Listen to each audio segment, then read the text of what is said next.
100,000, so a little under 3/4 pot. Yeah, Mark's really extracting max value. I think given the action, given the big size that Navarro was willing to call on the turn, Mark has him right where he wants him, knows that he has an ace-X type holding, really trying to get every last chip out of that.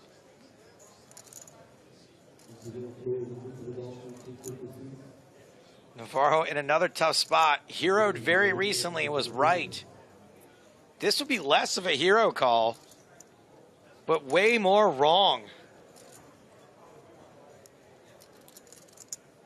And this is not a line that many players would be taking as a bluff, especially, again, when you consider the fact that Navarro called a very substantial size bet on the turn. Most players would likely just give him credit for having an ace and give up on this river. And nice fold. 2 correct decisions. Yeah, zigged when he should have zigged and zagged when he should have zagged. Not easy to do, especially when you have that confidence of making the right hero call from the hand before, and you feeling like, you know what, if I do it again, I could be up, you know, well over $1 million. But yeah, he will think about that for a while. Not too long, though, as the delay will catch up, and he will feel good about it. Just 30 minutes. And speaking of the delay catching up, first of all, I would like to apologize to Antonio Bonanno for being broke in this tournament. I'm sorry. I'd also like to apologize to the audience on Twitch and YouTube. We did lose sound for quite a while. Sorry about that. We are back. People are wondering what the Noah Boken interview was about, and it was funny. He was talking about his smoothie business and how he is going to add in a bunch of poker-themed smoothies, and he listed them off. I'm just going to rattle them off real quick here, guys. I don't think you should miss out. Some of them are interesting. Triple barrel berry, blinds and antioxidants, pocket jackfruit juice. There's no right way to drink it. It's always coming 7 different fruits and vegetables. The peanut flush, and this one's a little weird. The backdoor banana blast. That's barely even poker themed. I think we should do a poll, but my favorite is blinds and antioxidants. Blinds and antioxidants. I like it's always coming 7 different fruits and vegetables. Anyway, sorry about the loss there, guys. We're back. Just about halfway through the level. 84 players remain. It looks like Bonanno's the only player we've lost so far this level. This is why when people are like, what if you get down to the final table today? It doesn't happen. It's just not happening. Ace 4, V, 10, 6. Pair of 6s for Brandstrom. Checks. Top pair for Yarshevsky. Prefers to be called Gary. Meow.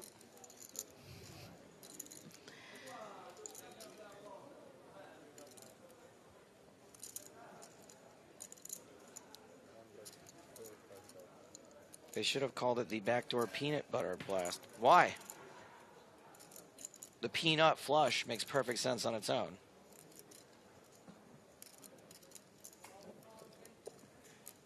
Flushes out your system. And it's the nut. Okay, you know what?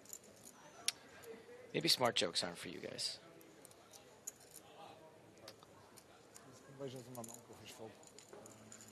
Brandstrom continuing with bottom pair and some backdoor possibilities.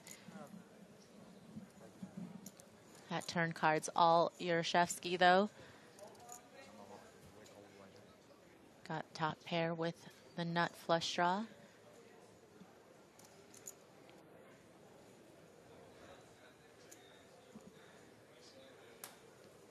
Yeah, geez, this is fun. It's a world of possibilities. Checks back, though.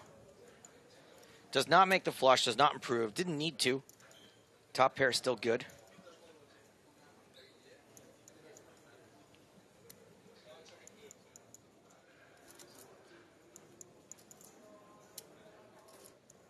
That wasn't my joke. That was Noah Buchan's smoothies you weren't laughing at. It wasn't me. I don't care. I'm not the one with the smoothie business. Check, check. Yarshevsky gonna like what he sees, although maybe gonna wonder where the rest of the money is. What'd you do with the money, Karen? Where's the money? Maria, what movie? There's an F word in there, but I can't say it. What'd you do with the money, Karen? I don't know, but... The actor who said it recently died. Oh. I feel like so many actors recently died. There's been a few. Okay, but we've already established, right? If this movie was made before the year 2000, I won't know. So why are you asking me? It was made before the year 2000. Okay, well then. We'll just have to let chat answer this for you then. Oh, maybe it was not money in the quote. Anyway, you wouldn't have got it. Who said it first? Problemly. Goodfellas.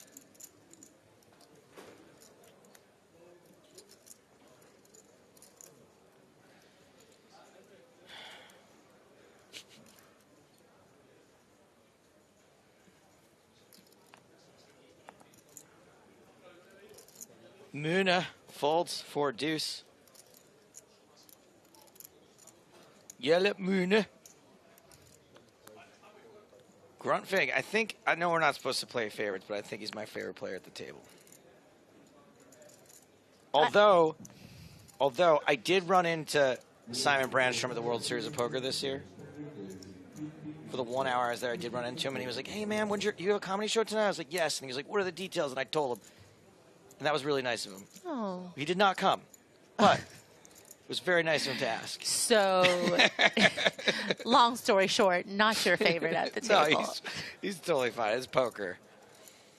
It's poker. Poker comes first.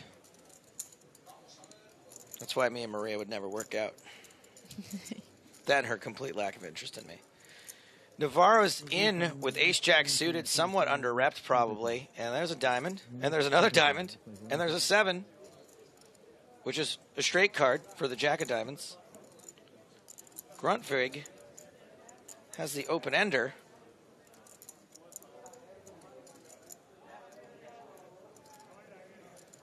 Yeah, giving up the betting lead, though, checking over to Navarro. And Navarro definitely can play it one of two ways, and it looks like he opts to check. Certainly can mix between checking and betting.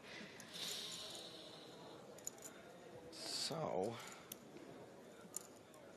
it's king on the turn. Won't change a whole lot.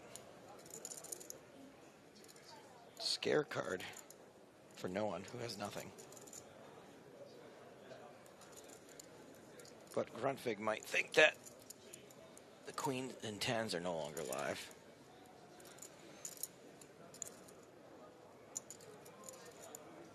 And we know the 10 is not.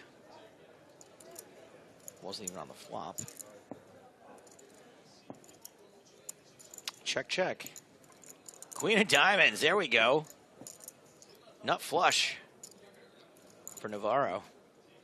Yeah, but Grunfig knows that this is just a bluff catcher that he has with the pair of queens. Just such a wet board. The texture of this run out isn't one where you'd expect a pair of queens to be very good, even though it's been checked all the way to the river. And it looks like about 45K is the bet. Oh, I'm sorry, 140K. Which is a big size bet and too rich for Grunfig's blood and good folds. Over 1 million. Oh, nice to get the shot again. Yeah, sorry? Nice to get the shot again. Oh, yeah, yeah. Trying to take it like step by step. You? Sounds like fun.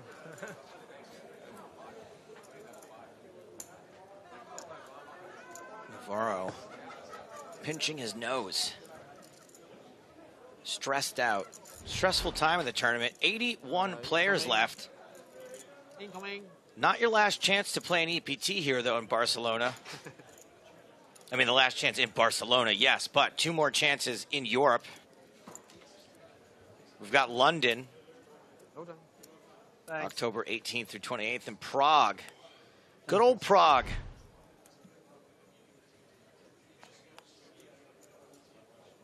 Always coming through right before the end of the year. Praha. Praha, that's right. The devil wears Praha.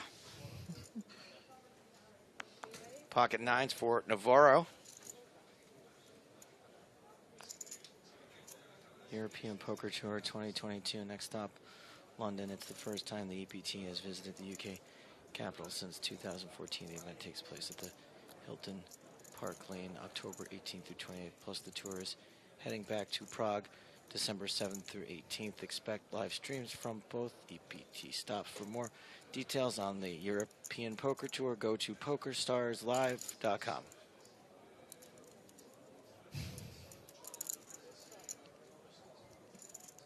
Couture calls the raise from Navarro, Queen Jack suited.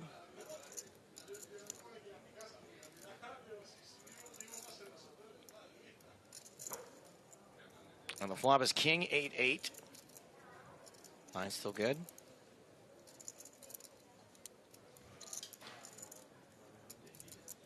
Yeah, pretty decent flop for the nines, especially considering Couture off of that short stack didn't 3-bet shove. You don't expect him to have a lot of good kings here. You know, the king-queen type hands are most likely going to jam pre, of course, ace-king, all of those.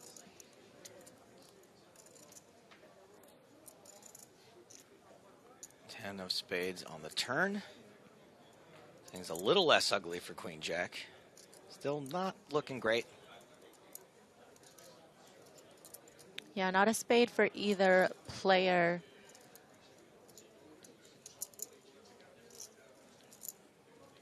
And it looks like Couture is going to put out a bet and turn this hand into semi-bluff here of sorts. Just feeling like Navarro checking back that flop didn't show too much strength.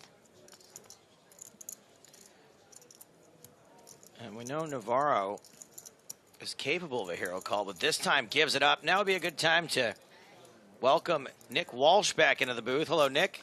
Hello. Thank you so much for having me again.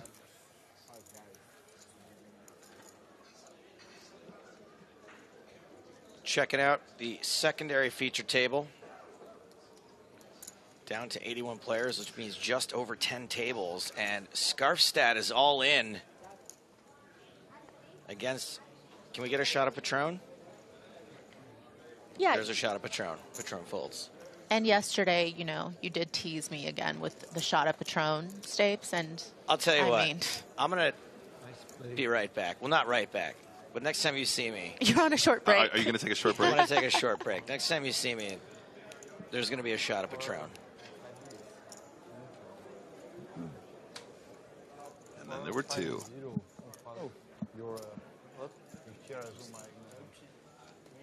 Yeah. Thank you. Action still on this secondary feature.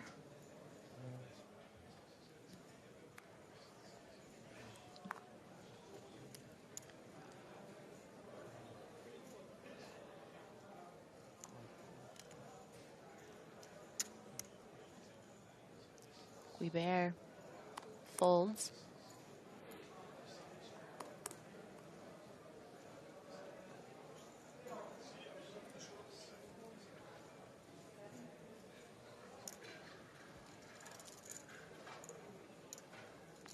All the way around to Silva, who looks down at King 8 on the button.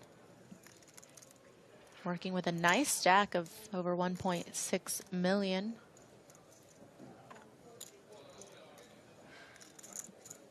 Gonna make it 35K to go.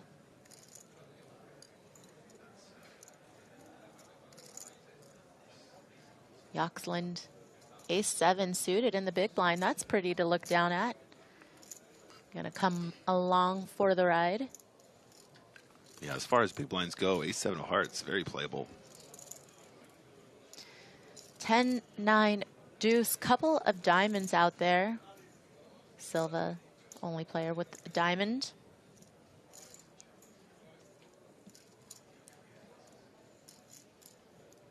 I think we see quite a few c-bets here. Seems fairly standard, I guess. I'm not sure, Maria. Do you ever think king high checkbacks here? Maybe better king highs than king 8. I'm not sure. Yeah, no, I would definitely agree with that. This feels like a pretty natural bet, and Yoxlin not putting up any resistance. I mean, I think sometimes players would take one off there with the back door with ace high against a button opening range, but Yep.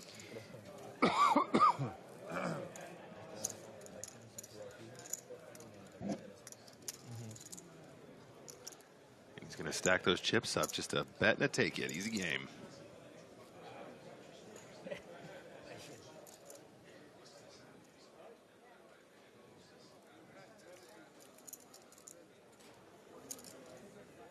action back on to our feature table.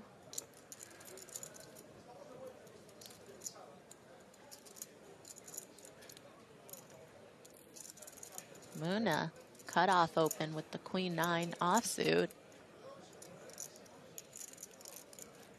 Yeah, I mean, I think this is fairly reasonable, but he's starting this pot with about 22 big blinds, so it's a little bit on the shallower side to be getting out of line here with the offsuit queen. And sure enough, instantly punished. Yeah, big. Not having any of it with the ace queen on the button. 3-bet to 80,000, and that is going to get rid of the queen 9 rather quickly. Yeah, and you've put in like something just under like 10% of your stack there, just as an open with what is probably a little bit on the wider side. Now, that's not to say he's making a mistake. Perhaps he has a little bit of a read on the opponents behind him, but so far everyone's been pretty damn solid. So I'm thinking maybe only play the suited variety, queen 9 suited there, try and reduce the amount of variance you're going to encounter from that position. Play a slightly more playable hand. Slightly more playable combo, queen 9 suited. As we round the corner into hand number 124. Blinds are still 10K, 15K with the 15K ante. 79 remaining, Maria. Yeah, I mean, this is definitely the point in the tournament where I think it's getting real. When you look around and there's thousands of players, that's one thing. But when you can actually see all the tables left in this event around you, there's definitely that feeling that the final table is within reach. Yeah, and I think a lot of people struggle with that too, right? Like if you're new to playing live poker and like, bigger field live poker, you kind of feel like you're drowning in the first couple days, right? You're like, there is no end to the tables in this room. And you can hear so many chips shuffling, people talking, cards being dealt, cards being shuffled. And then you look around. I mean, I just walked in that room just now while I was on break, and it's like, oh, okay. Yeah. Yeah, the end is nigh. Right. You're like, this is doable. Yeah, right. I can beat 78 other players. Looks like Muna opened from the hijack with queen jack offsuit, and Marcus defended the big blind with 9-7 of diamonds. King queen 5 gives Muna second pair. Yeah, shout out to all the staff down there, all the dealers and all the security guys and everything, keeping this thing flowing, keeping people away from the tables. I mean, what you guys might not know if you haven't been to an EPT is we've got these sort of marauding camera teams that are trying to capture any exciting moments that happen, not just on our feature tables, but also on the other tables where players are just playing, on conventional non-TV tables. And yeah, it just adds this element of excitement. There's such a buzz around those tables. It's really cool to see how people are responding to that kind of pressure, knowing that as soon as there's a bunch of chips in the pot, you're suddenly going to be filmed, even if you're not on the feature table. It's really cool. It's a lot cooler too, Maria. Air conditioning was working overtime when we had that room full. All right. Okay, thank you. But honestly, after playing in valleys during the WSOP this summer when the AC wasn't working, I feel like there's never going to be a room hotter than that. So that was straight sauna status.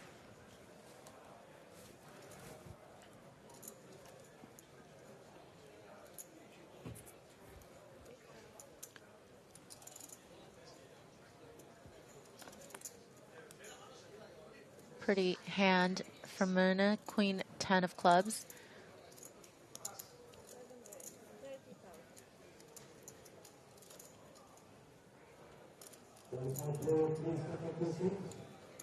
Yeah, very pretty combo, Queen 10 suited. I mean, again, a little bit on the shallower side, though. 22 big blinds from UTG +1. When is the next pay jump? We're currently at 79. I think next pay jump might be at 71. Yeah, that looks about right. So everyone's still guaranteed 20,480. So we're not miles away from a pay jump, but that's got to be playing on your mind. I think most of the players who are involved at this point are going for gold, though. You know what I mean? The pay jumps aren't that significant where you want to really adjust your strategy too much here. Right. I mean, you definitely are aware of when the pay jumps are going to occur, but of course, you know, ultimately the goal, I think, at this point is to make the final table and really look at that big money up top.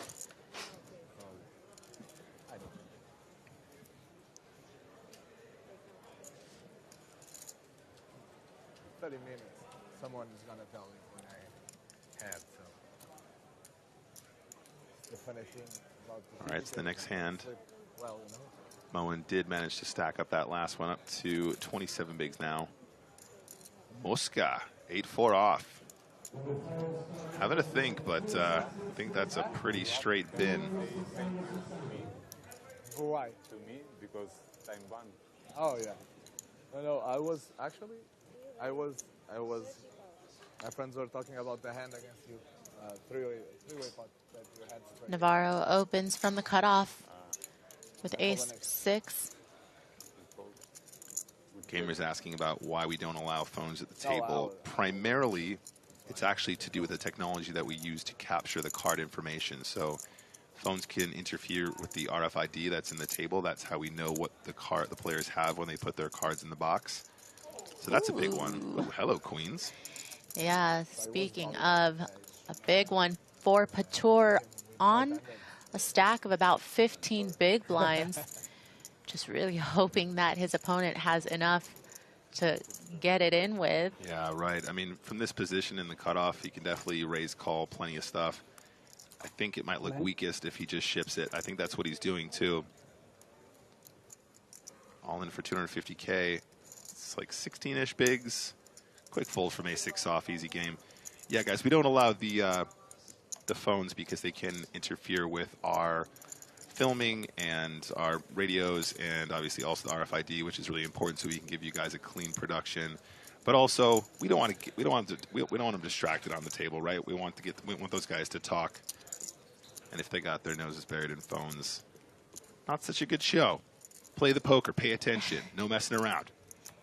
Yeah, definitely when people are on their phones, you know, it takes away from the table talk. It takes away from them engaging with one another. Then it slows the game down as well. The dealer's got to be like, hey, it's your action. So it's just not a very fun viewing experience generally. If you guys don't follow Joe on Twitter, he said something recently like, you know, I think it's great that phones are allowed. I think in this day and age it makes sense. But if the dealer has to ask you even one time, you know, to take your action, it's on you, sir. You should get a one-round penalty right there. I thought that was pretty funny. I feel like that might be a bit harsh, but you know, you gotta take the good with the bad. Yeah, you would think that it's on all the players' best interest to see more hands. You know, especially what drives me crazy is in a super turbo type format, though, when people are just like doing something and they're distracted or they're taking really long. I'm like, you guys know this only hurts us, right? Like this hurts nobody but the people, all the people sitting here. Yeah. You're hurting all of us, including yourself. Come on, buddy.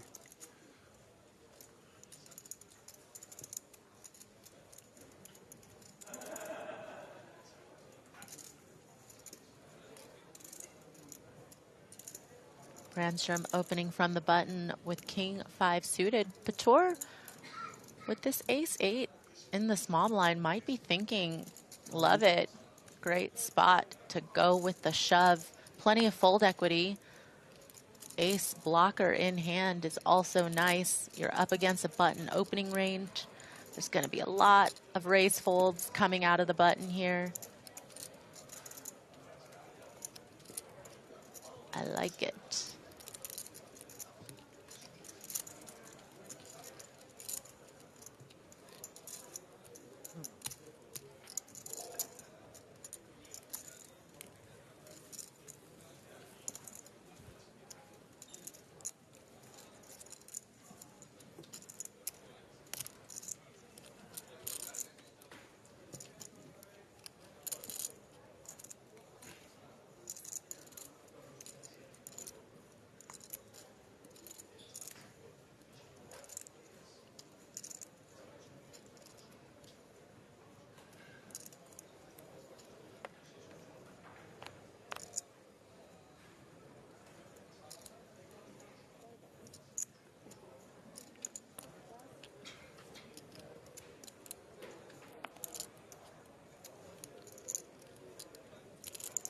Navarro, ace, king, opening off of a 38 big blind stack.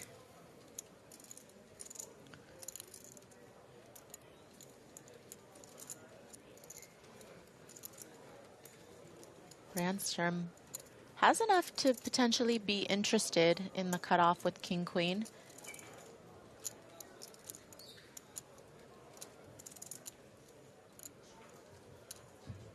Certainly some decent blockers. Could be considering a 3-bet.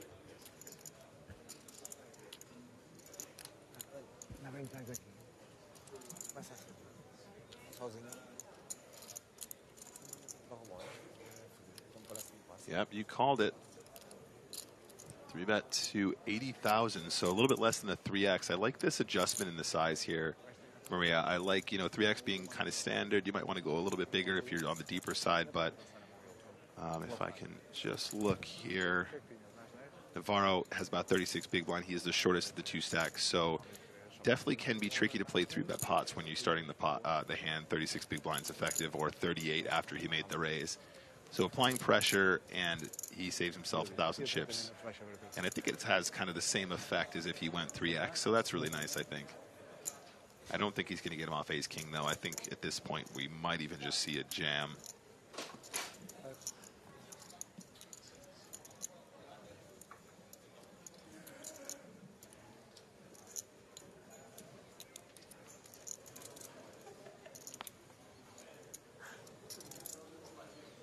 Yeah, definitely too good of a hand. Just going to go with it in your eye, Brandstrom, and that's going to elicit a quick fold.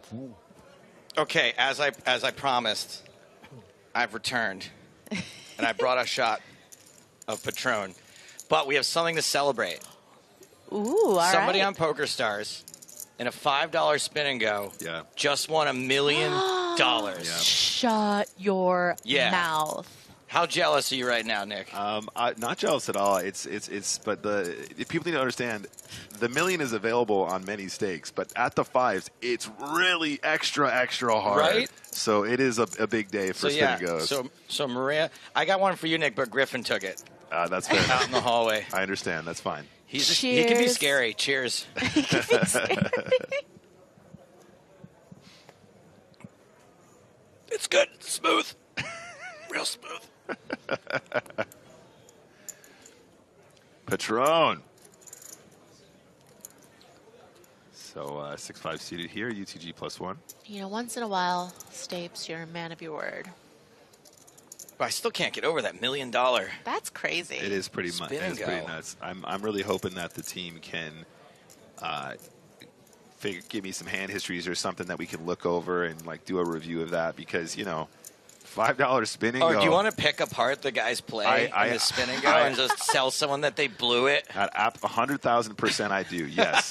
Absolutely. Let's get that in the replayer immediately. I tell you what, Joe, 1,000,000% I do for every dollar that they just won from a $5 investment. That is just absolutely awesome. It's funny. I think I heard about that from my community before anything else, because obviously I play a lot of spins on stream. So I had about 4 people message me on my Discord before I even heard about it from the staff. They said, "We're watching it right now." What happens? Does it word just spread? How does word get out that it's going on? I think there are just individuals that just have their eyes open for the They're monitoring it. Yeah, that kind of thing. And I think there might be some alerts set up as well somewhere. Wow.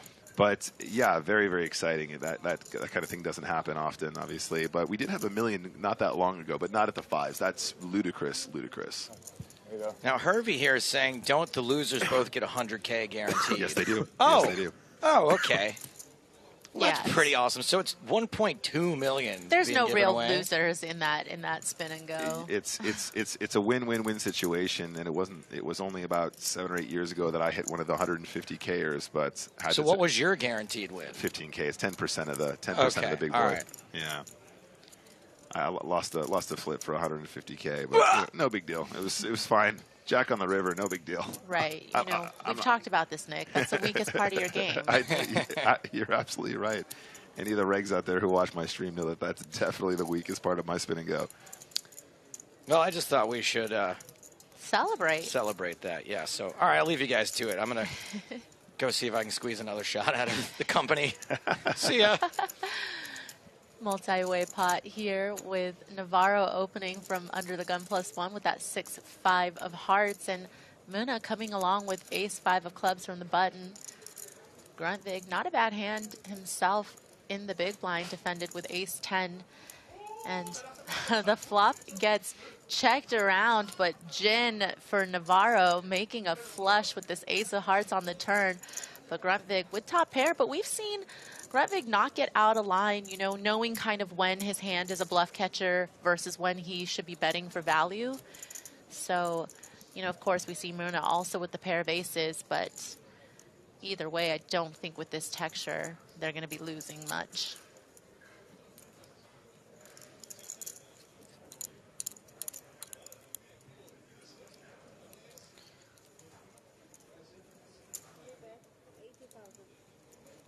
Chunky sizing, about 3/4 pot here, and Navarro obviously with the best hand, but it is vulnerable. Plenty of his opponents can have a bigger heart in hand. I mean, we know that they don't, but certainly something that you want to protect against. And also when you open with a combo like 6-5 of hearts, Nick, you know that most likely somebody's calling you with an ace-X type of hand, so you feel like you're going to get a little bit of value from top pair in this spot as well. Yeah, no, absolutely. This is really a sweet card. You know, you complete in a way where your opponents can improve, and therefore I think, you know, just going big there is really, really nice. Wow. Wow. Wow. Not even I mean, these people are... I would think that Gruntvig, you know, being the one to close the action there, could definitely just call one and see what happens on the river. But yeah, you know, yeah, that is a very, very interesting fold. I mean, you know, maybe he was just looking at his stack and going, I'm not sure if this guy really has a lot of bluffs here on the turn. Like, you know, I don't think he's going to fire into two opponents. Maybe the fact it was multi-way is what turned him off, because he's going, this guy definitely turned something significant here. Not completely in love with my ace. I'm just going to let it go right now, and very, very good fold. I just want to know if anybody's figured out what B or B means, because, you know, we see that Navarro's wearing that patch, and yesterday as well, there was a player on our feature that also had that same patch. I'm just curious. Tour folding the fours from the hijack, and Muna cut off with the suited ace. Still opening off of about a 20 big blind stack, shortest at the table. And we have a new player, Enrico Mosca, looks like. I think he's been there for a couple hands. So far, I don't think he's had too many. It's a good or bad for you. Interesting ones. Okay. So small blind defend here. Gruntvig does pick up a pretty considerable draw. He's got the backdoor spades as well, not just that up and down straight draw.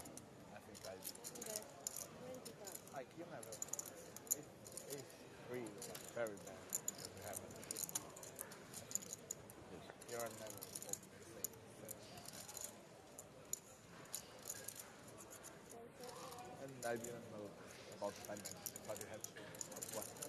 When you used the first one, I was expecting to get called on it.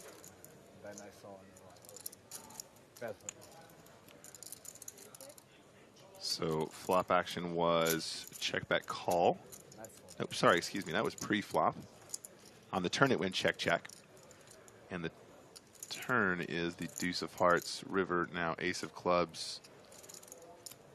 Yeah, certainly Muna cutting out that value bet now, rivering top pair, and it's going to get the quick fold.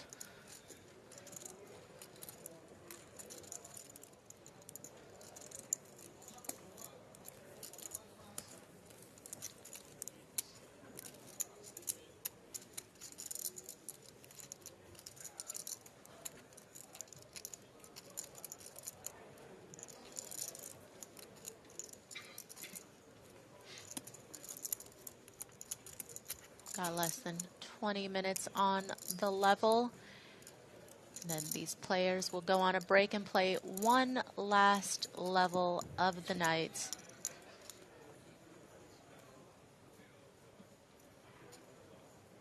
It's been a long day of poker, Maria. Yeah, I mean, especially because, you know, yesterday went a little longer, especially because the bubble holds things up.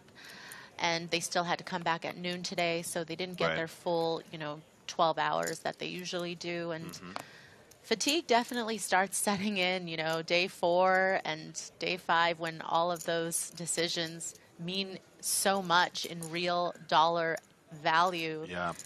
You don't want to be tired. Yeah, it doesn't take much just to slip up. Just one or two little mistakes, and that can be the end of your your situation here in Barcelona. You know, talking about you know, we always say tournament poker is a lot about stamina, right? It's a marathon, not a sprint.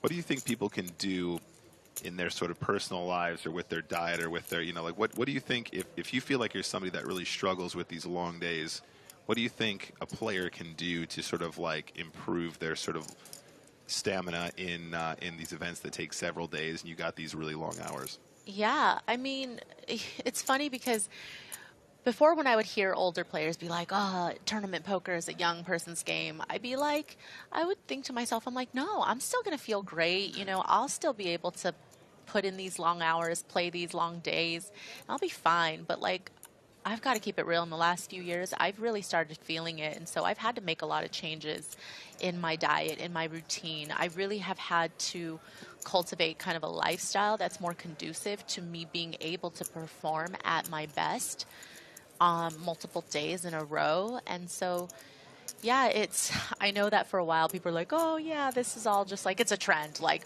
poker players meditating, poker players working out, poker players eating healthy, but it's really what you need to keep up with the fact that playing days on end takes a toll on your body physically and on your brain mentally.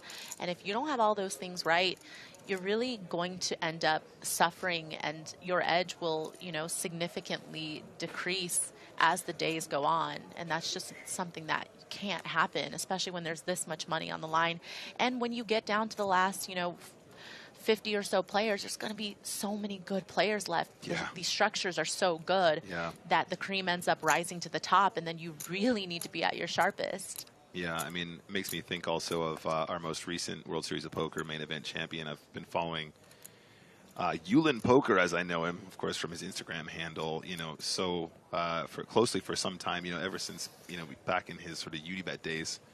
And, you know, the guy has just put so much time into sort of his mental game and also into his, like, you know, dietary regiment and his exercise regiment. And then, you know, he goes on to win the World Series main event, gets a couple OOL days, you know, like, or like maybe a week or two. And then he's like, you know what, guys, I think I'm back. I think I'm going back to the healthy life. Yeah, that's enough. I had my fun. I'm not going to party again until I win another 10 million. Brandstrom opening under the gun with pocket eights. Marks with Jack 6 offsuit.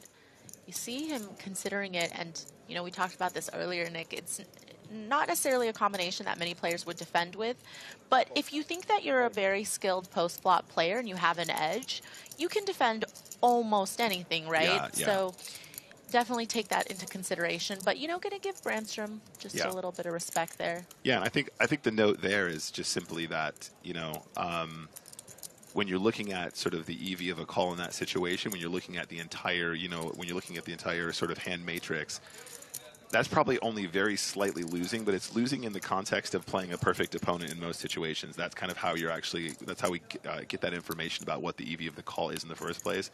And as soon as you think your opponent is going to make enough mistakes post-flop, then theoretically speaking, if you were to go in and actually augment the way that player was going to play on later streets, then you can actually make those plus EV for yourself. But on this table, I think everyone's pretty solid. And you're going to want to probably get rid of that really unplayable stuff there. But definitely worth consideration, you know.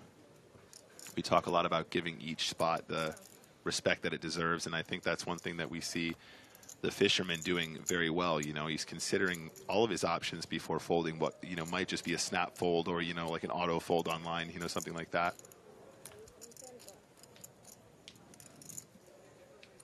Myrna still trying to navigate with this 20 to 25 big blind stack that he's been playing for the last hour or so, and opens with ace jack, but Navarro finds ace queen on the button.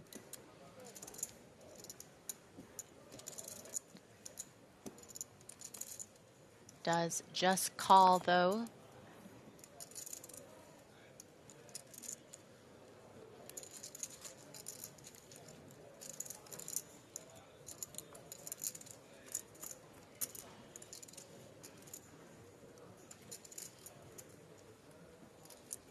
Nine, 6, 5, all clubs. Myrna with the ace of clubs.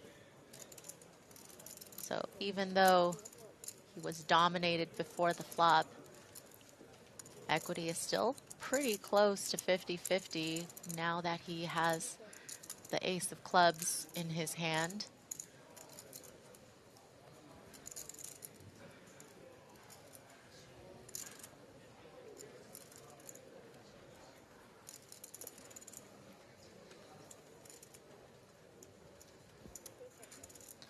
Action goes check, check.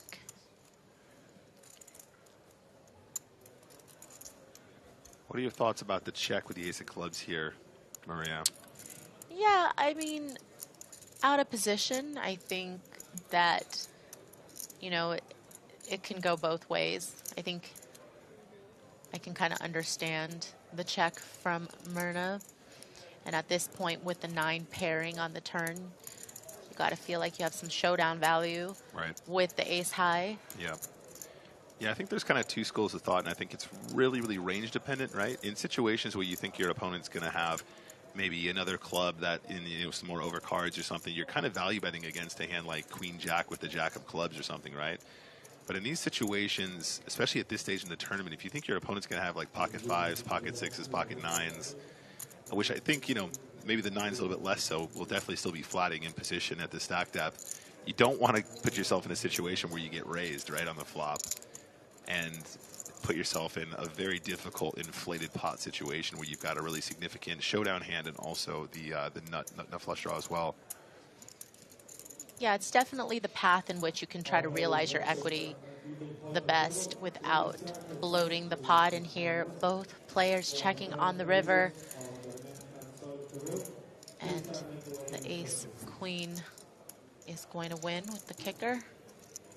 Yeah, as you say, when the board pairs and there isn't too much action on the flop, you know, you're thinking, I have showdown. I don't really need to turn my hand into a bluff here. And if the club happens to come on a later street, then happy days, you know. Kind of under-rep the ace of clubs there sometimes when you check too. So if they do have a random club, they're probably going to end up paying you off if you check that board. So on balance, especially given the sort of dynamic of 78 players remaining or 79 players remaining, I do think I prefer the check line on the flop.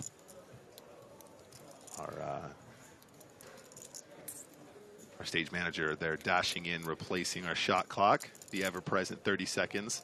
A couple people in the chat asking what that sort of gray box is with the timer. That is a shot clock. It comes in at the start of day 3 here in Barcelona.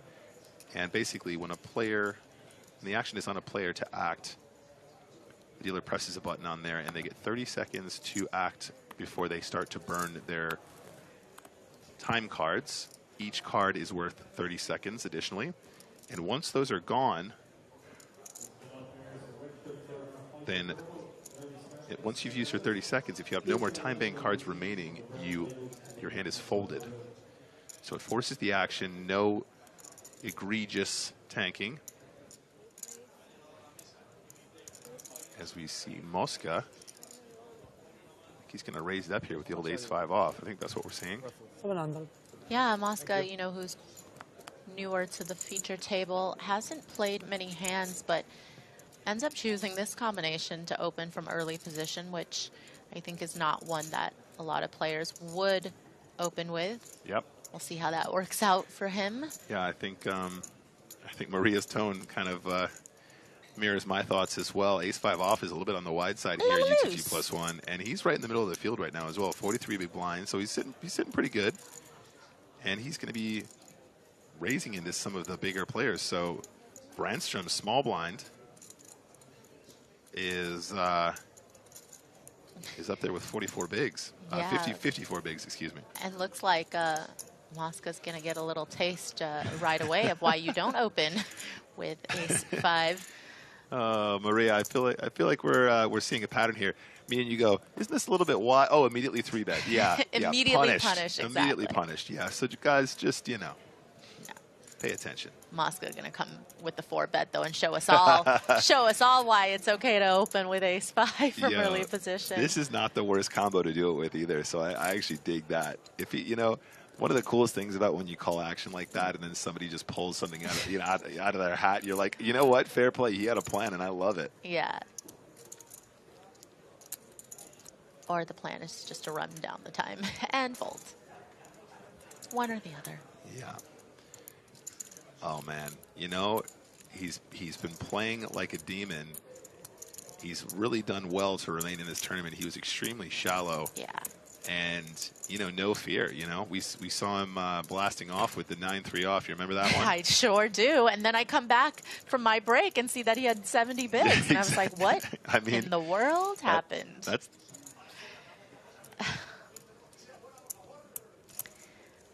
We're going to check on the outer tables, and we see Gonzalo Pro out, cashing for over 20,000 euros. Jack Sinclair as well in the mix. Looks like he is on his way out as well. Good run for Jack, though. Had a really good series so far, finishing second in the Estrellas High Roller event, I believe. Yeah, really, really great run there from Sinclair. He's been playing so well. He was the runner-up in our High Roller. In our Estrellas event. Thank you very much. You're absolutely right. He took off the Simpsons hoodie. That was his mistake.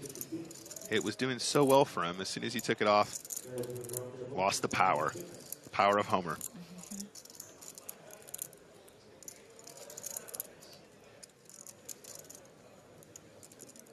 Action back on our feature table with Pator in the small blind with Jack 7. Checking out Myrna stack next to him. They're pretty much playing about the same stack. So Pator elects to limp. Myrna with the Jack 7 in the big blind.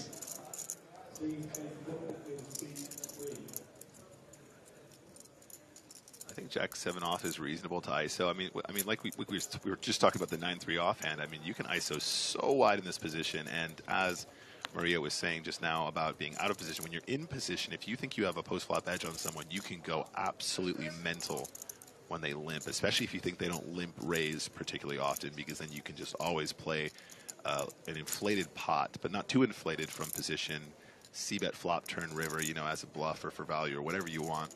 Such a powerful, dynamic small blind versus big. Yeah.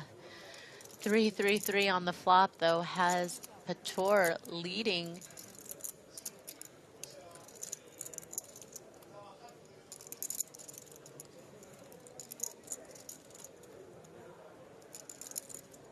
Would be happy to just take down this pot right here with this stab on the flop.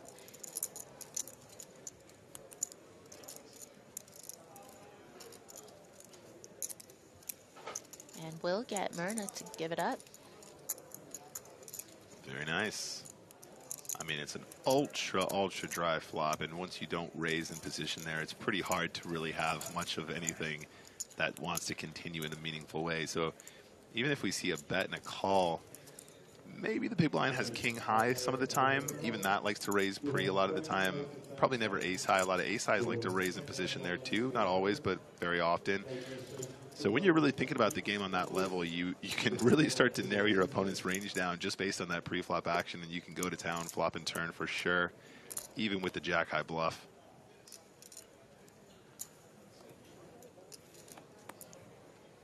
down to 77 players in the biggest EPT main event of all time. So sorry. And not many better locations to do it in. It was raining today, though, but even when it rains, it clears up so quickly and then right back onto the beach. I mean, I'm just, so I hear, like I never really see the light of day. I don't really get outside much, but I hear that the beach is nice.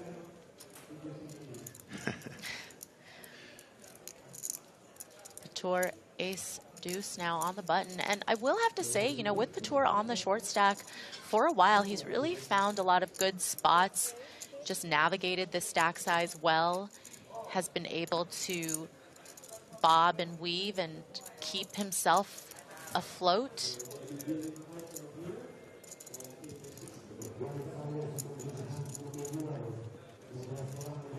Mosca 7-5 in the big blind.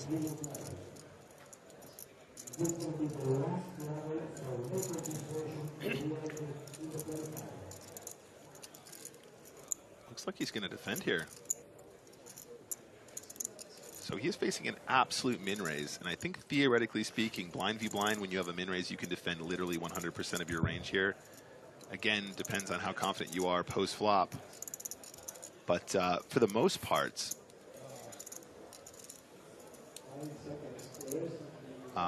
this is one of the reasons. Sorry, excuse me.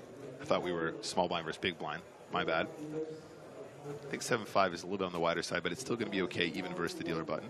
Apologies, chat. Yeah, for Pator, feeling like this is pretty clean for ace high on a paired board. Just going to go ahead and c-bet to 25K and would be really happy to just take it down.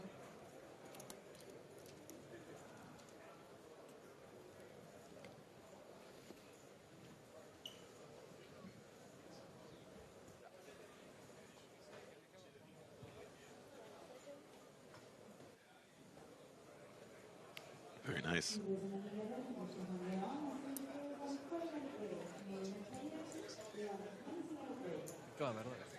I think that is going to be the last hand of the level. Players will be going on their last 20-minute break of the day before coming back and playing one more level. Wow, look at that view. As you see the chip count of our featured table, still Andre Marques up there putting on a clinic. Lots of good players left with healthy stacks, though. We see all the way down to the shortest stack at the table. Myrna with the 16 big blinds, still hang in there. I feel like so far all these players have really found their footing here at the feature table. They don't seem nervous. They seem like they know what they're doing. Just trying to survive another day here at EPT Barcelona. We'll be back after this short break.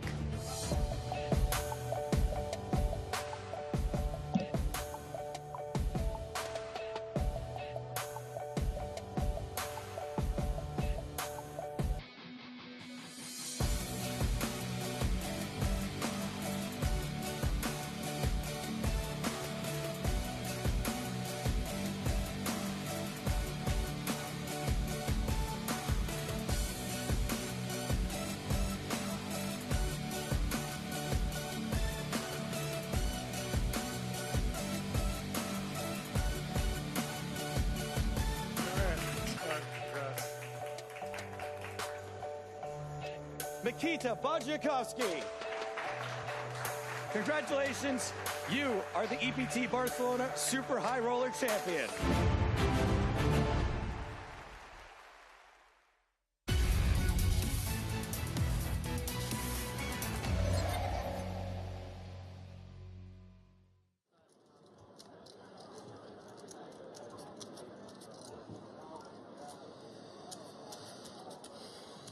Welcome to EPT Retro, where we're taking a 2020 glance at poker from 2008.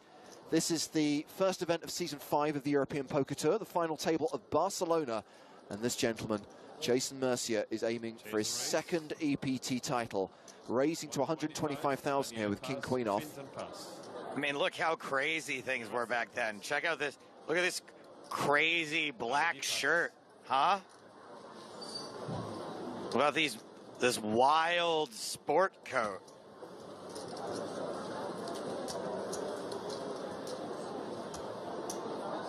Okay, super stressed and all in. Not gonna lie, I would think that this is a much stronger hand than deuces.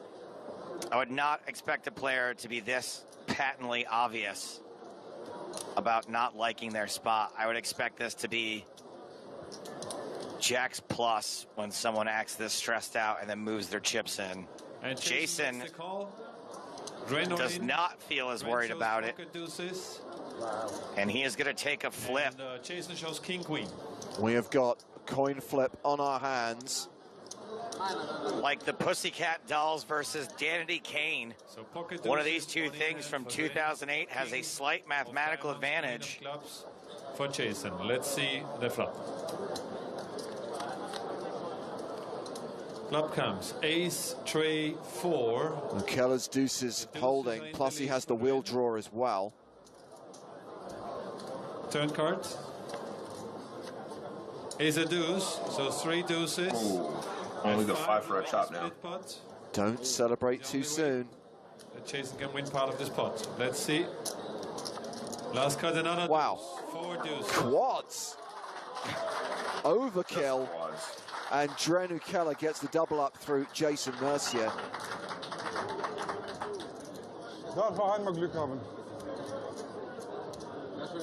And regarding the question about where the streams were in Season 5, by this point, PokerStars TV had launched.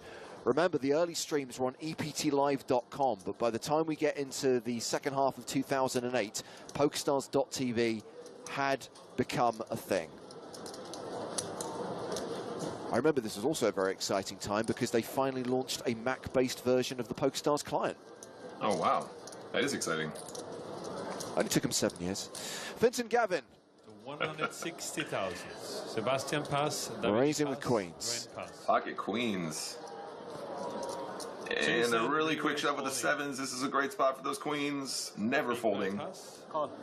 And call. Snap call. Jason's Gavin got him before, and he is in good shape to get him again. Pair of queens.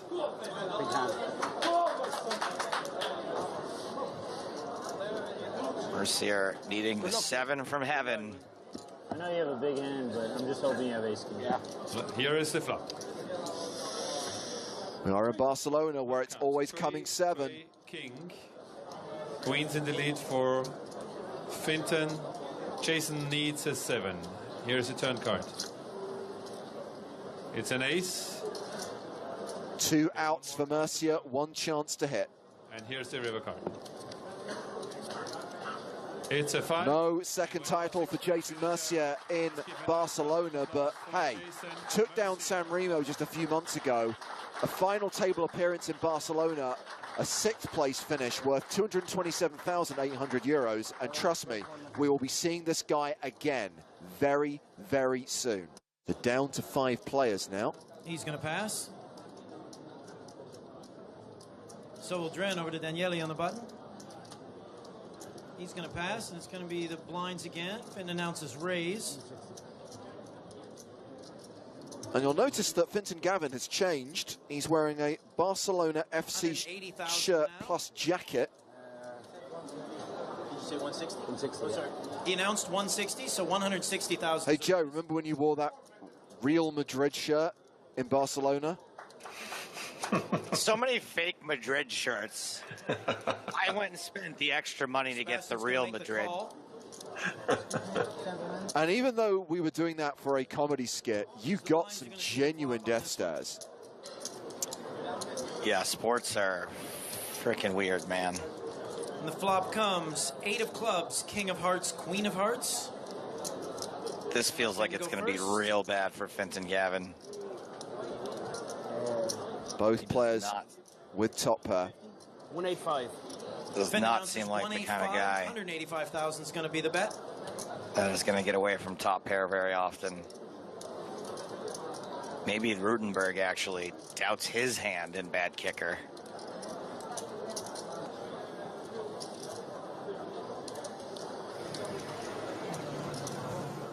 Sebastian's going to make the call. All hands going to the turn. Oh, man. It's out there anyways. I didn't even see the flop. That hurts. All right, these guys are going to go heads up one more time. I didn't even see the flop. It's the deuce. Oh my goodness. Oh, it feels so good. With 2 hearts and 2 clubs. Fenton's going to go first again. I think you've got the hearts, to be sure, He announces all in. He shoves. All in for nearly 1.5 million.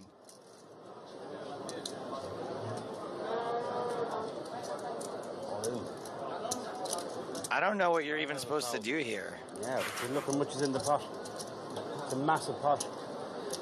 If I lose this pot, I'm out of the tournament. You know what I mean? Psychologically, I'd be devastated. I'd never come back. So I have to push. I have a king. You have a king? Wow. And why did you just call me? Why did you slow play it? No, slow play. Wow, you have a king, man. That's big. This is actually not the worst Hollywood. I don't mind this.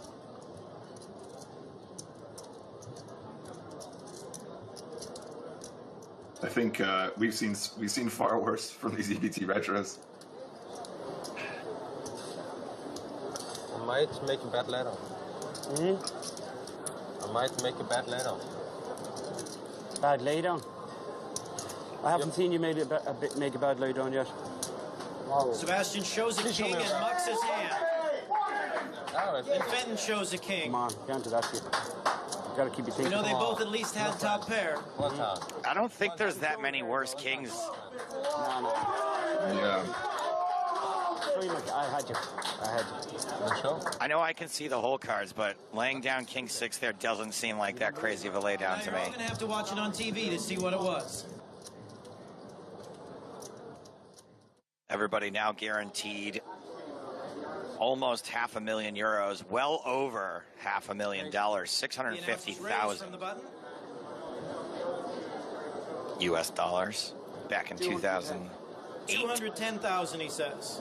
It's a beautiful starting hand there, ace-7 of hearts, especially when you're short-handed. Get Sebastian to fold. But Katai has one that's slightly better. Over to Duthie in the big blind.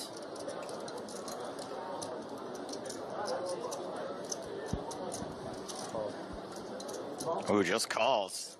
Duthie's going to make the call. I like just calling against a player who you know gets a little out of line pre and post flop. Here's the flop. What we can't see here as well is the dynamic with the third player. If they're the 2 big stacks, they're not really incentivized to get super out of line with each other. King of clubs, 3 of hearts. Of course, Gavin hearts. flops huge. Duthie's going to check. Fenton really quick. Whoa. Doesn't continue on the 2-heart flop. Let's go ahead and see that free Interesting. turn Not sure I love that. That's the king of hearts. Oh, we now beautiful. have 2 kings with 3 hearts on board.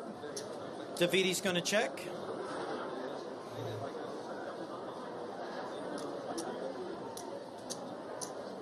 I mean, Nick, we like betting that flop because sometimes we win it, and then also when we make our flush, we can bet more here on the turn, right? Yeah, you build the pot up. I mean, you do want to. If you're gonna bet this flop as a bluff at any frequency, you also need to have stuff that's strong, and you also need to have, you want to have some top pairs, you want to have some draws as well. If you're gonna check back any flush draw, as I mentioned in the previous hand, you want to be checking back with the ace highs, where ace high will be the best hand quite often. He's just dropped it. That might be a tell. Johnson. Duthie is going to make the call of 400,000. But yeah, betting. I mean, for the most part, you're going to be betting a lot of your draws here. Maybe you mix it up and don't always deal with the ace draw. We've got 2 kings on board with 3 hearts. King, king, 8-3. Let us see the river card, please. I'm just waiting for Neil to be like, so anyone with 2 hearts has a flush. And the river's a 10, so King 10 just made a full house. Gavin's looking nervous. Doesn't look like he's going to call. Tell me, did you fill up? Gavin likes to chat when he's got it, doesn't he? Chirpy chips. He's going to check his nuts. He checks behind. Ace high flush, Daviti's going to pass. I think you're full, he says, and he checks behind with the nut flush.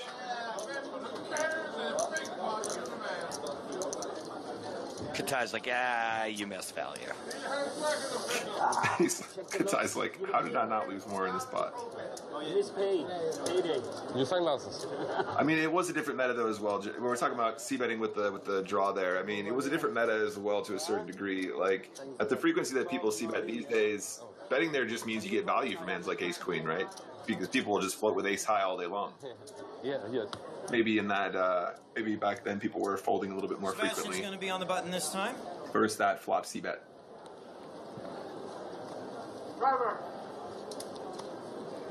He's going to pass it over to Daviti in the small. He's going to pass as well. Finn rolls over the ace of clubs in his big blind. This commentary. That was a walk for Fintan Gavin there. His face. Yeah, so first on the button. So it actually looks like our initial evaluation of that previous flat with ace queen was accurate. I think they're the two big stacks, and therefore trying to slow down a little bit. Let's see those cards, guys. To try and find a situation such as this. Yeah, Fintan Gavin with the big chip lead shoves on Sebastian Ruthenberg, who calls for his last 800k. Clubs and the 10 of diamonds. Let's see the flop, please. Cold. Flop is 9-3 queen. Queen of clubs, 3 of spades, 9 of hearts. No flushes are in play at this point in time. Ace 7 versus 10-10. Let's see that turn card, please. Turn is the 4 of spades. Sebastian just needs to dodge that ace, and he's going to double through. Only 3 cards in the deck that Ruthenberg has to fade. 10s hold, and Ruthenberg doubles up. More than 1.6 million now. And Fintan Gavin not quite as dominant as he was before. No. Sebastian's going to be first on the button this time. Raise all in. He's going to raise all in from the button. Ruthenberg now up to 3 million.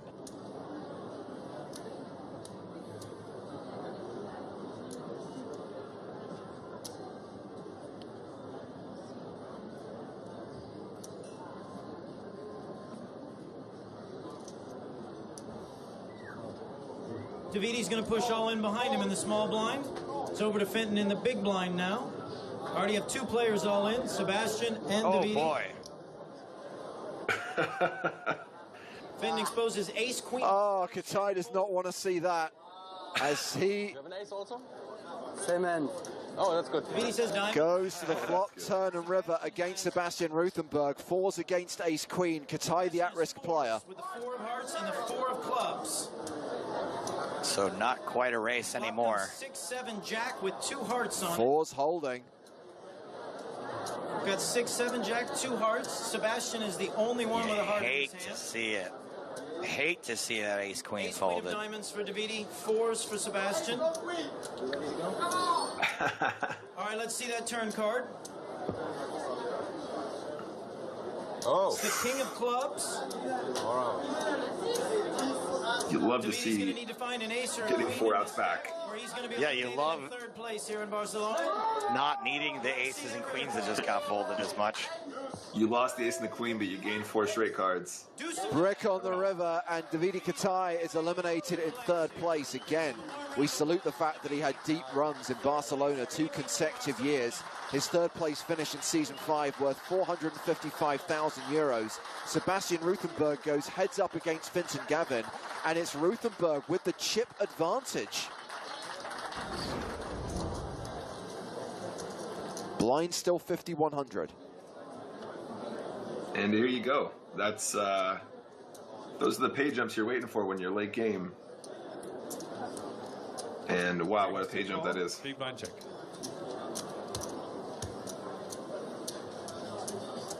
Domination Nation in this limp pot. Flop is king, tray, 4. Check. Fintan check. 120. Sebastian bet 120, and he wins. Easy game. Absolutely no chipping up on this table. Only 2 colors.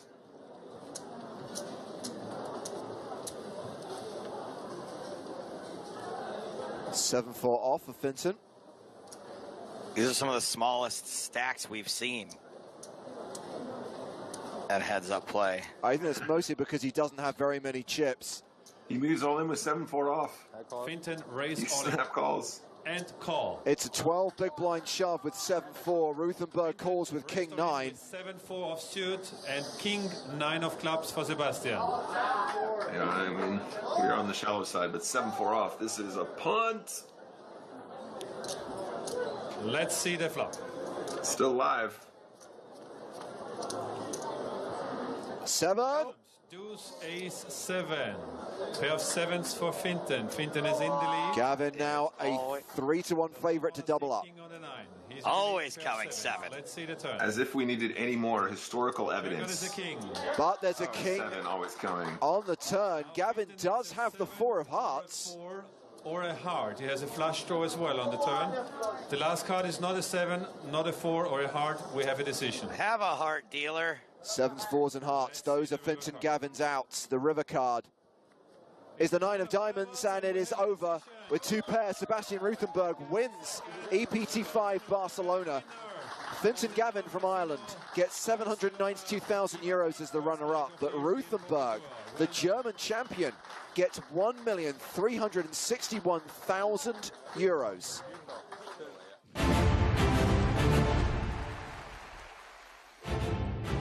Well, hello, my babies. Buenas noches. Noches? EPT Barcelona 2022. Live coverage of day 3 of the main event, but not for long because it's almost over. From here at Casino Barcelona. Joe Stapleton, Griffin Bender, last level of the night. Here are your top 5 chip stacks. Andre Mark making it back into the top 5.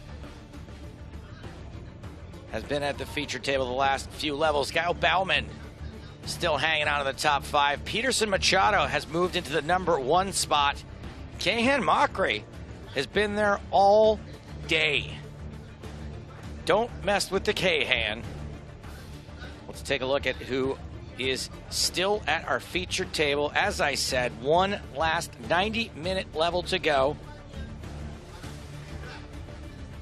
Barring eliminations and or balances, these are the players who will be with us for the rest of the evening. Some folks we've gotten to know over the last few hours. Yella Munda, Brady Pator, Igor Yarashevsky.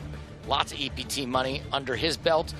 Moscow, Navarro, Brandstrom won this event. Last time we were here, Christian Grundtvig in the number 2 spot. And as mentioned, PT Fisherman, Scoop 2020 main event champion. Top of the heap, there is a secondary featured table. Peterson Machado, the overall chip leader at the secondary featured table. Lucas Rocha, second. Let's hit all the Brazilians while we're at it. Guilherme Ramalho, 4th in chips at this table. 75 players left. We are deep into the money, but not deep enough to hit these figures. This won't be happening until the penultimate day. We'll probably get through 10th through 7th place or so. 6 figures if you make it to 10th. I'm just looking at these key ones. 257,000 for 7th, 565 for 4th, 700 for 3rd, $1 million for 1st, for 2nd, and 1.7 million for 1st place. And it looks like action is underway. As I mentioned, 75 players remain. Blinds are 10,000, 20,000 with a 20,000 big blind ante. And to take it home, we got the 3-man booth going for you. Joe Stapleton, Griffin Benger. Hey, everyone. And Nicholas Walsh. Hello, hello. Hello, hello. Hello, hello. And Mosca, a player that I haven't seen much of this tournament. You may have done some commentary on Mosca last level. Enrico Mosca from Italy, folds the small blind, folds queen jack in the small blind to the early raise from Navarro with ace-7 of diamonds, and Gruntvig is going to defend with queen-6 suited to the flop. 9-8-8. Boring. Not even diamonds. Lame. We'll use this brief missing of the flop to talk about prize money. 23,500. Everyone guaranteed now. Probably not going to hit another prize jump tonight. Oh, we are. Sorry, that's incorrect. 20,000 right now. We will hit another prize jump at 72 players. 71 players. That's when it goes to 23,500. 71 players, 23,500. Remember that. The human calculator. The human thinkulator right now. It's going to be the human smellulator in about 88 minutes when we are tying a bow on day 3. Tomorrow we get to the meat of this tournament. Yeah, I hope you've enjoyed the appetizer. But tomorrow is the main course. Tomorrow the meat. The meat. And maybe even some potatoes. YouTube, Twitch, Twitter, hashtag PokerStars TV. Those are the ways to get in touch with us. Try to keep it reasonable in chat right now, because this is the time of the night when the bosses, they've all tuned out. It's my favorite level. We can really start to. We can go to town. We can just have a good time. If I have my way, we'll have like 4 people left that aren't banned by the end of the night today. So, at what time will day 4 start? That's a valid question. Same time as today, 30 minutes earlier than yesterday. 12:30 local time we go live. Tournament starts at 12. Broadcast starts at 12:30 to let that 30-minute delay build up. Do the time zone conversion yourself, though. Seriously, don't bother me. What time is it where dumb people live? Like me. Figure it out. King Jack offsuit for Patur. King Jack in the hijack for Tupac Patur. Muna with King 10 suited. 2 p.m., I think. Wait. 11 p.m., 1 hour, 8 hours. Yeah, 2 p.m. where you stupid live. Not sure who he's referring to, but you. Subjective question. Sure, there are some.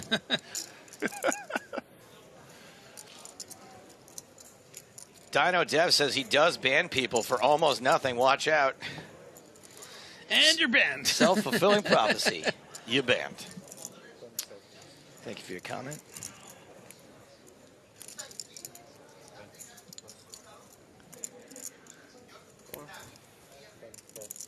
I think Gruntvig's the sleeper at the table. Very easy to write off Gruntvig. Seems to be a very competent player. Yeah, seems rock solid from what I've seen so far. Nothing flashy, but effective nonetheless. Ryan E. Live asked, did he fold King 10 suited pre-flop? I'm going to say yes, he did, and Nick's going to tell you why that's probably a fine fold. Or Griffin. I mean, what do you think, Griff? Yeah, you know, it's about the chips you're playing with here. 10, 20K, big blind. You know, you're playing about 20 big blinds with King 10 suited. I think a player that opens on maybe a bit of the tighter side, you know, also because they're playing just 20 big blinds. So, you know, it's certainly on the tight side of folding, but it's probably the best hand you're prepared to fold. You know, King Jack suited, you might elect to call there and play in position. But King 10 suited, you really run the risk. You know, no worse kings are opening. And as we can see in this particular situation, you know, Patur did have the King Jack. So it's just one of those things sort of baked into your strategy. You have to really think like, okay, like this is a pretty hand. I would love to see a flop. Right. Maybe I'll make a flush. Right. All this sort of stuff. And then, you know, you decide to flat playing 20 big blinds. It comes King high, and then suddenly, you know, you're maybe all but out of the tournament. So it's just having rules within yourself that you try to follow. Raising to 420 is my baked-in strategy. Yeah. Baked in, wow. Yeah, that's good. I think this is a very sort of level one thought process. You go, hey, what's a good hand? What are hands I should play? But, you know, as you improve, you realize that it's not really about hands. It's more about spots. It's about situations. Yeah. Instead of looking at a hand and going, should I play this? You look at the entire table, you look at the stack depths, you look at you know, if there's going to be a ladder coming up, all of these different factors, and you decide, is this going to be profitable? Is this something that I want to engage in? And the hand you have, you know, sometimes doesn't even matter. There are situations where you go with any two just to apply maximum pressure. And that's why it's so important to have a lot of chips. I know that sounds kind of like baseline, but if you really think about it, you know, if I'm sitting there with $1 million instead of 400, I can comfortably call with that King 10 suited. And maybe when the flop comes 7-4-3, maybe Patur feels like, oh, okay, this guy's got a lot of chips. You know, he's been playing pretty strong, pretty solid. I don't really want to bet here with the King Jack. Then you can bet with that King 10, win the pot. There's just more ways to do things. But when you're short on the shorter end, you got to really be selective about when you enter pots. Yeah, absolutely. March opening this pot, 7-6 of diamonds under the gun. Gonna ramp things up a little bit this level. It seems like Muna. This is solid read on the situation. Very strange, though. This is a pretty much stone click back to 70,000. You know, I feel like this is one of those spots where Moen either misclicked or, you know, didn't want to enter the pot as a call, but wasn't prepared to shove. Yeah. Or the graphics department has failed us. And apparently, it has not, as it never does. Yeah, I mean, Marquez should defend any two, really. I mean, or you know, whatever he opened, he's got the insane price. This is the dream. Once you hear re-raise, when you have 7-6 high from a 16 big blind stack, and then you can very comfortably enter the pot based on the actual sizing, you're pretty thrilled. Boo. No diamonds, no sevens, no sixes, no aces, no nines, no clubs. Are you saying boo, or are you saying boo earns? I was saying boo earns. Okay. I believe Nick was also saying boo earns. I was saying C bet. Yeah, already strange here. It is the beer level. Not sure if folks out there are aware. Mandatory drinking level. I will say, even though I really, you know, I don't vouch for this line pre-flop for Moen, I will say that, you know, it does look particularly strong. You know, when both of you miss, you're going to win more often than not. However, PT Fisherman, you know, will have been playing against this guy all day and might just decide with this little room he's been provided here with this 45K bet, you know, maybe I can just make this 100K, 105K and take this pot down. But does make the fold, doesn't want to risk, you know, raising, you know, putting in 5 big blinds there and just his opponent having aces or something and wasting the money. But you saw the consideration. Yeah, I think probably like that's a really interesting line, and I think that size is really cool as well. The size that Griffin just suggested in that particular setup. Maybe having a heart in your hand, just like one random heart might be nice there, just to sort of decrease the likelihood they have a flush draw and they're going to come along or something like that. But if you're going to have an outlandish one, maybe having something like that might be just enough to tip him over the edge. Yeah, some of the players that have most impressed me on the tour will find little inflection points like that where, you know, the sizing of the re-raise is almost completely irrelevant, and you'll just see like these really small clickbacks where in a situation like that, you know, there's no room for Moen to really do anything but, you know, what, fold or go all in? What's he going to do? He's not going to call, even if you min-click it to 90,000. So it's kind of cool when you see these really talented players find the spots, and PT Fisherman almost found it. But, you know, I've also spoken about how this is a pretty good table for Marcus, and I think that, you know, it doesn't really necessarily need to get too out of line.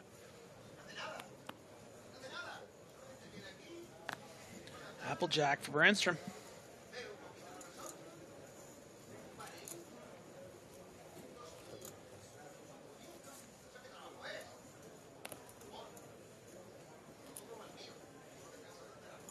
Luna folds over to Mosca. The Antonius. Gonna make it a thing. Grundtvig with the Snowmens. Num num. Num num. Poor Antonius. He makes one loose flat off like 30, 40 bigs. You're not going to make it a thing. Suited. And I keep calling the 10-6 the Antonius. Oh, yeah, Griffin, we've decided that P.T. Frischman's last name is pronounced M-A-R-K-S-H. Marksh. Marksh. Okay. Yeah, there you go. Yeah, I have problems with pronunciation sometimes. Even when I hear it and I have it right, in the flow of my talking, I'm like looking at the actual name. I'm like, wait, is it Moan? Moen? Don't worry. Is the N silent? Don't worry, Griff. Staves was struggling to pronounce Cuellar yesterday. That's not correct. Pretty sure it was pronounced cellular. Brandstrom, that's what I'm saying. If you can't do it right, do it wrong on purpose. Brandstrom, continuation betting 40,000, and once again, Grunfig not one to be pushed around. Don't let the polo shirt fool you. My guy's rock solid. Does seem like the, type that might raise to see where he's at in this spot, but rightfully just calls. I think that's a mistake that some people. Ooh, I'm thinking of a turn, Griff. Brandstrom, try betting more. Maybe that'll work. Mr. Brandstrom. I do like Simon Brandstrom. I'm not trying to get him to lose his pot. Slows down.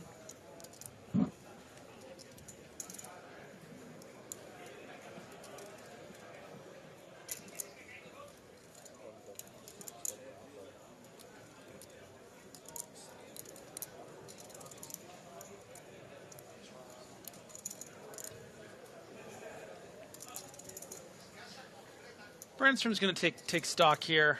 Think like, is this just some sort of, king, queen of clubs float here that's trying to take this away from me? But rightfully just lets it go. Not really worth investigating further. Sometimes you just kind of have to give credit to a player and rescind to the power of position. But in that case, Grunfig just eights full.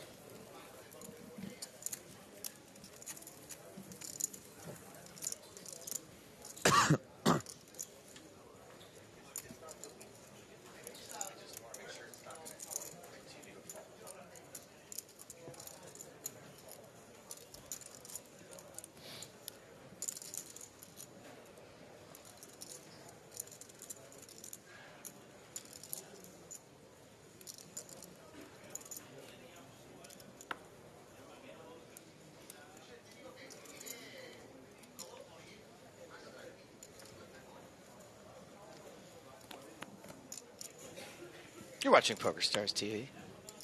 Day 3 Barcelona main event, down to 73 players, which means we're approaching a pay jump. 20,480 the payout right now. When we hit 71, it jumps up to 23,000 some odd euro.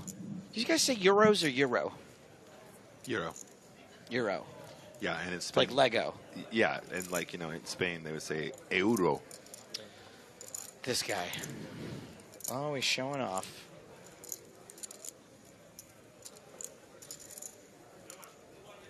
Folds to Navarro.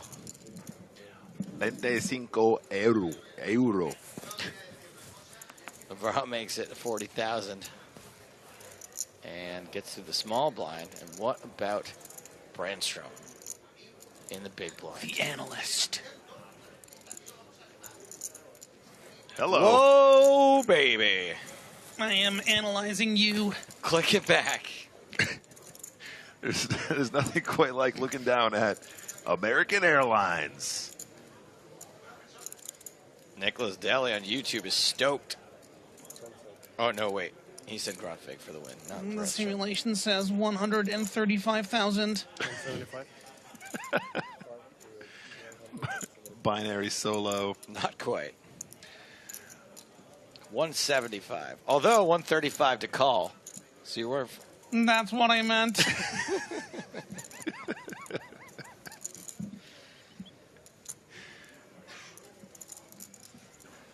Mr. Brandstrom, he's been giving him those looks all day long, and I'm here for it. I mean, love it. We are kind of goofing around here as if this is going to be an easy fold on the button, which it could very well be, but sometimes someone's going to be like, oh, this dynamic. Maybe I'll just 4-bet it. But no. Here, not in this case. This is a great question for Griff. Situations like this, when you're playing with guys who are absolutely capable of 3-bet bluffing, how does one not level themselves into just doing wacky stuff all the time? Exactly. Like, how do you? So you got King 9. You're like, what if I just 4-bet this one? I gotta stand up to this guy here. Oh no, he's got aces. What's the? Is there a technique to refraining from blowing up in these spots when you just keep putting them on, weird hands when you're getting 3-bet mercilessly? Yeah. So that's the thing. It's you are just pretty much always gonna get exploited there when your opponent decides to take that queen 3 of diamonds and just make it 175k there, and you have the king 9 off, which is an above average button hand. So you ask yourself, well, why not just do it every time? Well, I mean, there are some players that really I think at the highest stakes level they're really. There's been a transition, I think, in the last few years with the big blind 3-bet, because it's considered the strongest seat.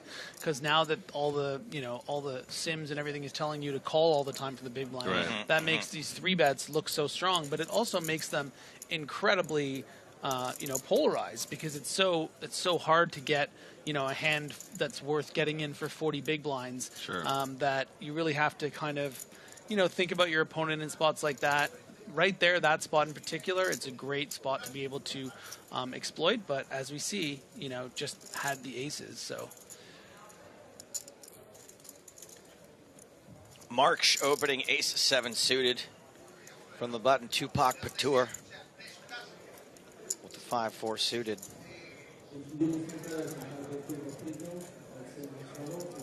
I guess with more people being sort of aware of what is correct to 3-bet, the response can be, what is the correct response? What are the combinations that should be calling against a player who knows what is correct to 3-bet? And I guess that's just how you behave. So what's interesting about King 9 in particular is that I think that a lot of players will comfortably call those big 3-bets playing 40, 50 big blinds deep with something like as low as King Jack off. Sure. And then like King 10 suited. Yeah.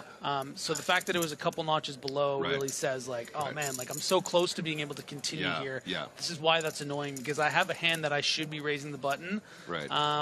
So you really have to know the kind of hands you want to continue.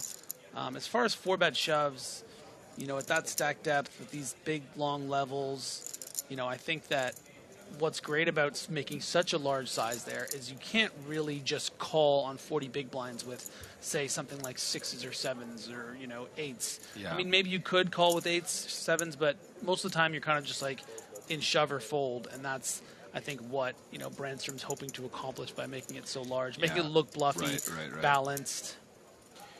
Yeah, those smaller pocket pairs are just traps sometimes. Yeah, absolutely. I don't know if this is real or not, but a guy named Andrew Yang in YouTube chat is saying my favorite hand is Jack King off. Do you think that's the real Andrew Yang? Yeah, I think it probably is. The former presidential candidate, one of my Twitter followers. Story checks out. Andrew Yang, welcome. Not left, right, but forward. I mean, Jack King off can be fun, but I am not a fan of Jack King off. No. Hard stop. Outer table action. Scott Margarison versus Marcelo Samoas. Oh boy. We've gone to the river, which is a jack of spades. Board is king, 5 of clubs, 9 of spades, king of clubs, 8 of clubs. All in for Samoas. Margarison calls. Samoas shows 8-5. He's got 2 pair. Margarison with a flush. And that's it for Samoas. Samoa down. Samoas has got to go us out in 73rd place. The epic winner of EPT Barcelona. No. No? Or sorry, EPT Monte Carlo, I mean. EPT Monte Carlo. I always confuse them. We're at EPT Barcelona. That's correct. The last event we had was EPT Monte Carlo just a few months ago. And Samoas will not be winning back-to-back EPTs, but still, hell of a run, outlasting over 2,200 players to finish in 73rd place, maybe 74th. Either way. I count Scott Margarison as a personal friend. Good to see him doing well.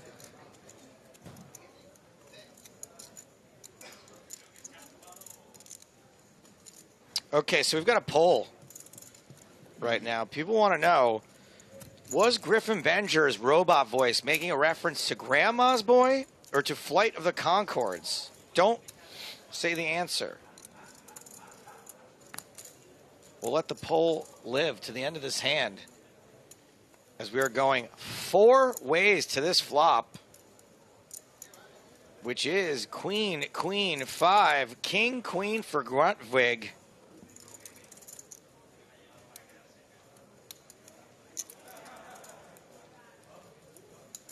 And yeah, he's just going to lead into 3 opponents. I mean, one of the cool things about being 4 ways is when you hit really hard, you're like, oh, I'm going to get paid somewhere. Somebody's got to have a piece of this action. But no. But no. Who leads here with 7 high? Nice is good. Gruntvig takes it down. That's a very good one. All right, we'll give it one more hand. Queen 5. One more hand. Griffin, do you want to give the people the robot voice one more time so they can know what they're talking about? Either Grandma's Boy or Flight of the Conchords? I don't know what you're talking about. This is my normal voice.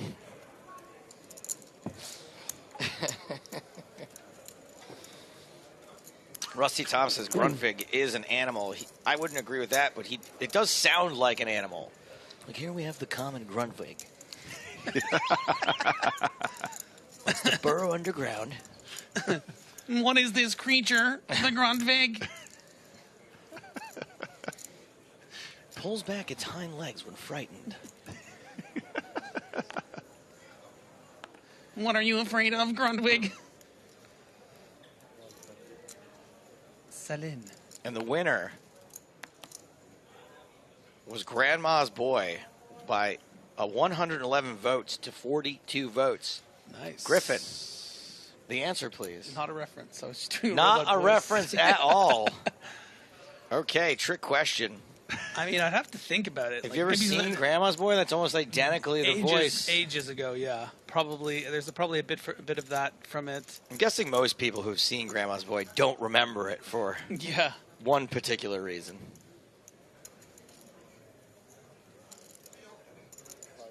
Hello, Brandstrom, spicing it up here. King 8 off from the cutoff. Going to make it exactly the minimum. Pretty funny follow-up here from Andrew Ooh, Yang. yeah. So, Heist Rick and Morty episode, that's probably where it's from. Oh. That's something I would have seen recently. Yeah. Oh, yeah. And it rings a bell. So it's more subliminal for me. Yeah, that was actually the exact voice. Yeah. I do want to, there's a funny follow-up here from Andrew Yang. Says, not far right or far left, but instead far from happy. I liked it. Muna all in with ace-9 suited over the top of the open from Brandstrom. And this is going to get through. To the moon! Jan Simeranchik asks, is this live? Apologies, it is not. Thank you for your question. How did I just answer that? It's not live, but it is magic. Yes. Movie magic. You see, Joe's from Los Angeles, California, where movie magic is made. Movie magic is real. Yes. Where you wake up in the desert and then you go next door and get a nice coffee. Yeah. You ever seen... Celebrities are real. You ever seen one they're of your those, neighbors. One of those sitcoms where there's a big fat idiot with a tiny hot girl? That's my life. Yeah, that's pretty much it. Joe, one day they'll release a comic about you, Joe. I sent the first chapter of the cartoon comic. Version of you, version of you will be way hotter. I sent the first chapter of the comic. It's completed. I sent it to Nick Walsh. Do you want to read it, Griff? Of course I want to read it. The fact that you sent it to Nick before me, I'm like, I don't know. He happened to be sitting next to me when they asked me to I just to send it to people to get their thoughts. I send you memes all the time. Like I feel, don't qualify why Griff is better than me next to me. It's not that he's better than you. I'm just saying. Nick, you're here? I didn't even notice Nick Walsh was here. He's literally the only person I've sent it to so far. Oh wow, that's a great honor. Thank you very much. You're not making it better for how I'm feeling. But I'm very happy excited. for Nick, I guess. I'm going to sit there and the notes will be vast. Joe, I just want you to know that when you send it to me, I will tell you exactly what you want to hear. So no, I don't want that. I want real notes. It's actually really funny you say that because the first thing he said when he sent it to me was, "I want you to be absolutely brutally honest." And this is why you can't be trusted with the manuscript. It's extremely important. Be honest with me, I can take it. Maybe it's that. Okay, that's where the voice comes from. Key and Peele reference. Key and Peele reference, yeah. All right, we're heads up to this flop. Under the gun versus big blind. Just one heart, luckily, for Gruntvig. King high pipped by ace high. That's what it's from. It's from the Key and Peele insult comic sketch. We got a comment on Twitch. Why is Grifton commenting and not playing? Is that like Sam Graff? Is like Sam Graff doing Griff Graff? Yeah, everyone just assumes we're like some sort of hybrid. I'm not playing because I've pledged my allegiance to the commentary life. Do you guys combine like Power Rangers to create the Grifton? Yeah. Well, no, it's called Griff Graff. Yeah. Griff Graff is the band, right? Yeah. Well, no, it was originally our Power Ranger form, and then it was co-opted by PokerStars, made into a little like graphic. Gotcha. And now everyone thinks we're a band, and we're just like, we're not a band, we're a Power Ranger. Power of Grafton. Don't listen. Power of Griff. No, everyone just thinks I'm a bass player. Wait, drums player. Your band asking, Joe, did you learn anything from your Clash of the Titans game on Monday? Yeah, I learned that I never, ever, ever, ever, ever, ever have a hand. Ever. Still. I continue learning that.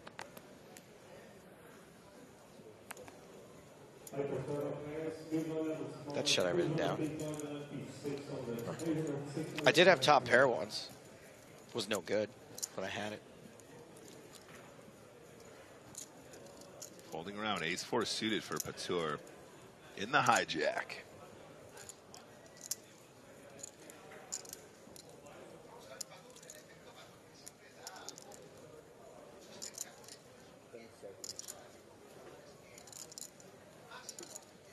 Patur with 21 big blinds. Yeah, this seems pretty standard from the hijack, I think. A lot of your suited aces want to come in here. I don't think you're so shallow that you want to be doing anything other than just opening it up here. What do you think? Yeah, this is the play. 100%. This is the play. Yeah, this is the open. Got the blocker. Try to get it through some people. Got to hope Mosca, who's been getting a little anxious, hasn't been able to play a pot. Doesn't make it like 110. Yeah. It's a great candidate to do it with. Yeah, my thoughts exactly. I really like that smaller sizing that Griffin suggests here as well. You don't have to make it the full 3x at this point, right? The slightly less than 3x here has the same effect. Yeah, you make it 105 even, and it's just like ace-jack is not continuing unless it's shoving. Right, so, right. You know, you're just using your blocker and hoping to get it through. Yeah, big fan.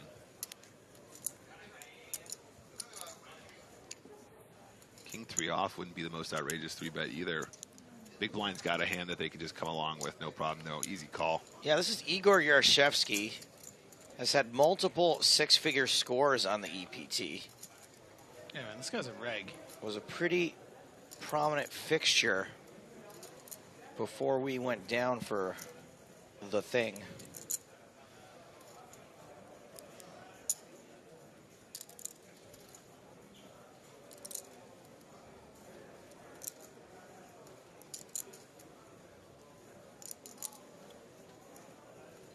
Getting some interesting information in from a fan called Trelinsky, who says Grundvig is the owner of Grundig TV. Apparently it's a TV manufacturer. Oh, wow. If that's true. Big German TV company. It's a huge, huge company. Oh, wait, dude, I have a Grundy at home. Those are amazing, those TVs. Grundig, not Grundle. It'd be kind of cool if the TVs were called Grundys, though. That's pretty cool. That's cool. I mean, if it's true. If it's true. Yeah. Seems like a weird lie for someone to DM me with, but... But, I mean, the weird Patrick lies is saying hashtag fake fact. He's sitting at home going, I got Joe to say it. I got him. Grunwig is not German, so anyway, good work if that was true. I mean, not true. Patrick's like, if that was true, I'd know it already. Yeah. They don't call me Statrick for nothing. Good old Statrick. Apparently the worst part about that prank is I accidentally closed my Twitter window. I'm trying to X out of it. Oh, the fake fact. Brutal. Ace-6 suited for Mune.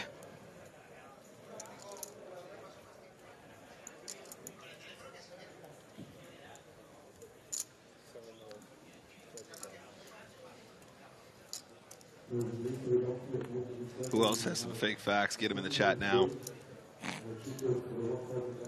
I'd like to hear from you guys. Let me know the true profession of Christian Grundtvig. Trolinsky writes back to say, got you, except he misspelled got, which is honestly more embarrassing.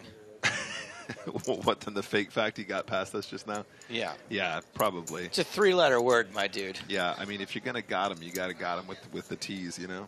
I feel like I'm the moral victor there. And Grunwig doing exactly what was exciting Nick Walsh, the idea of a smaller 3-bet size, attacking those 25-ish big blind stacks, and see how quickly the ace-6 suited is folded against just a 3-bet of under 2.5x. Yep. Very, very cool. It's just like Griff is saying, though. You know, like it puts you in some really awkward spots with a lot of hands that probably still have enough equity to continue. You know.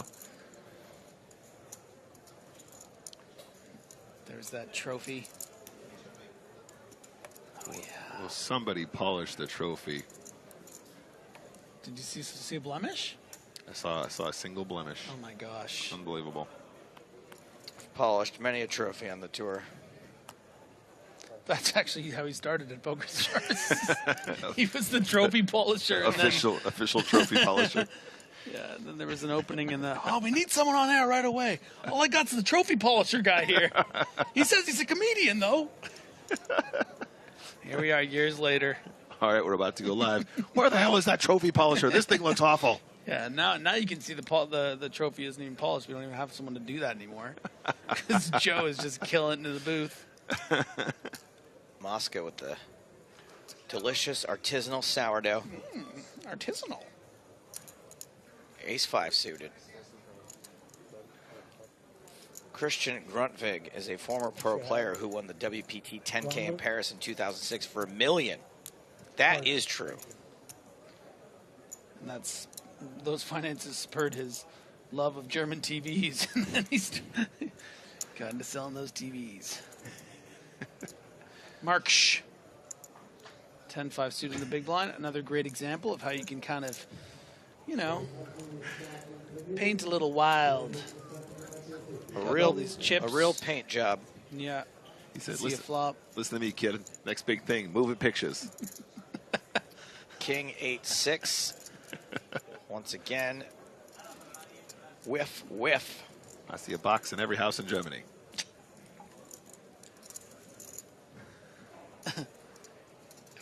And when we run out of money, I'll just win another tournament. Boss, we're hemorrhaging. I'm off to Barcelona. Trust me, these flat screens are a fad.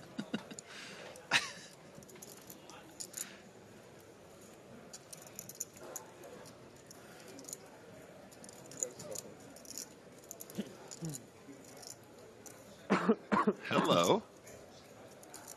Oh, never mind. I thought he was getting spicy there. He was putting his cards in. No. Mosca has really good don't F with me energy.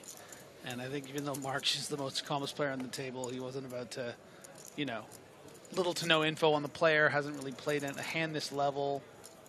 Not going to start check raising the dry king high boards just because I have backdoor, flush draw, straight draw. Right.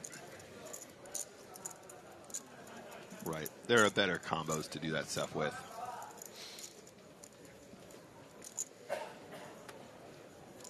whole set's very shiny. I Yeah. love it. Honestly, this set is really, really stunning. The cameras don't even really do it justice. When you're there, all the nice little movie bits and all the sort of 3D graphical sort of, are they pentagrams? Yeah, the set shiner is amazing. I will say. Will probably be coming for my job one day, but for now. If we keep it up, we're going to be shining the set later, mate. Moscow 8-4 suited. Gives him a nice little send-off. 8-3 suited for Grundig TV. Yarashevsky with a somehow worse hand than 8-4 and 8-3. Over to Navarro. Okay, this is perfect. I would love to see another fold from Marks so we can see if Brandstrom has a gear in him to do it with something light. Yeah, we were just discussing this spot, weren't we? Well, this is pretty light. The good buddy hand. But this is a hand you can't continue with, so why not just make it 175 and see what Navarro does? Navarro would have to really just shove or fold. And oh, Brandstrom, just do it. Just do it. Would have been cool. Yeah, I mean, it would have been. I would have done it. We would have come full circle, wouldn't we, Griff? Yes, just yes. to prove a point about all of our. But I will say the analyst, I feel like, is not going to. Let's just say when he gets home to his sim, the sim's not going to be very happy with it. All right? Dinner's in the fridge kind of thing. Like, it's not, I didn't heat it up for you.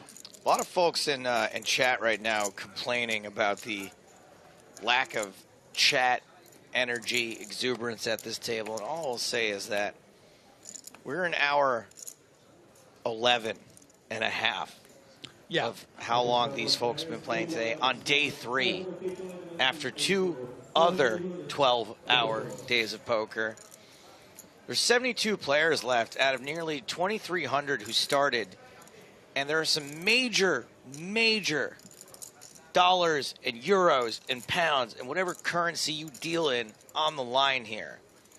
So I don't think it's fair to be critical of these guys for not be slapping each other with the hot mops and pushing each other into the bushes.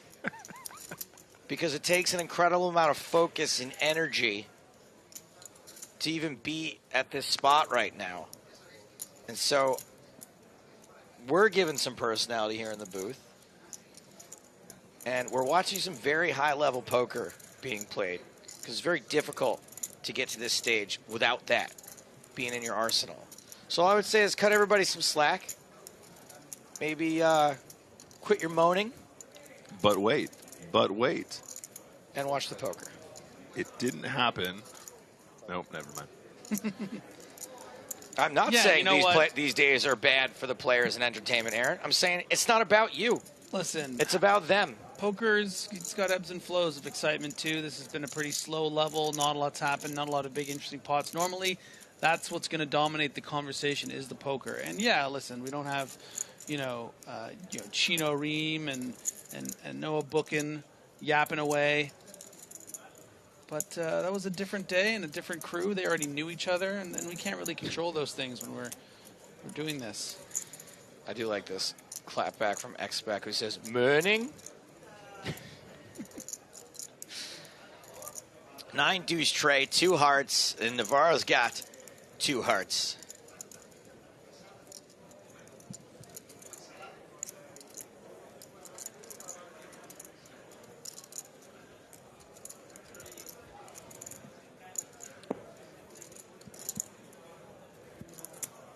Tour. It's on you, buddy.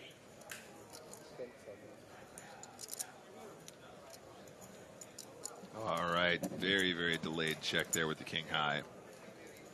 Do we got a money bubble again? Navarro. ¿Cuánto cuesta? There's the C-bet. I dig it a lot. Makes it 35K to go. Nice and small. It's like a 1/3-ish kind of size on the flop. A little bit less. I wonder what the table looks like right now. Oh, wait. Yeah, those are some pretty dope shades, man. Oh, no. Oh, no. It's a raise. Makes it 90, is that what he said? I mean, whatever he made it, he's not getting it back. Oh, no. Yeah, some folks noticing that Patour's equity being listed as 0 here. I guess all the 7s were folded. It's listed as 12. Excuse me? Oh, the 12% is the split. Excuse me? It's pretty clear it's a 0 next I know, to his but name. I was looking at the percentage above, okay? Yeah, this is just a dream spot for Navarro. You know, sometimes you're just going to get snapped off by a 9 and then have to run the action, but most of the time it's just a bluff and you can take it down. He's going, whatever. Good luck, buddy. And a quick fold. So that means Reddy Patour is now down to just 17 big blinds. I don't know if I love that check raise with that combination, Griff. Like, you're going to have other combos that have gut shots and stuff you can do that with and probably are going to do better there. What do you think? Yeah, I think it's just a one-and-done situation, you know, hoping Yeah. your opponent has something like, you know, ace-6 and is kind of a bit frozen. And even though, you know, might think it's a bluff, don't have a lot of maneuverability with how many chips behind Patour is going to have. But didn't work. Did not work. That guy on YouTube asking, Joe, when you coming down under to do a show? I'll come watch. That sounds weird. That is weird. I'll also come and watch, though. Just let me know when. Bring your own towel. Mosca's UTG here with 9 deuce of diamonds. How do you feel, sir?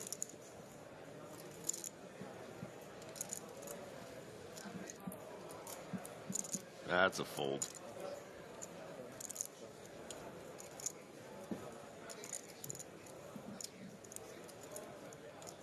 Folds around to the 1 seat. Igor Yarashevsky, who folds ace-tray. Navarro with ace-king this time.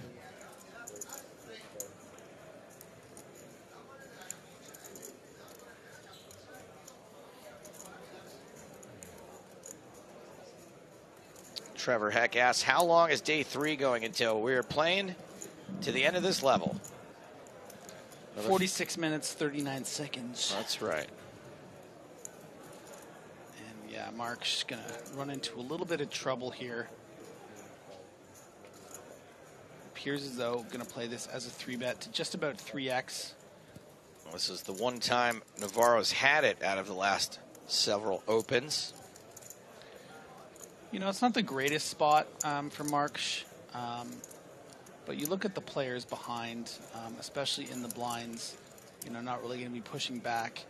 The problem, I think, inherent is Navarro, at least appears to me, especially with the sweater he's wearing, as someone who's probably quite capable, going to be aware, has a lot of room now with 900K that even if, you know, he didn't have it here, he could probably make it, you know, 300K.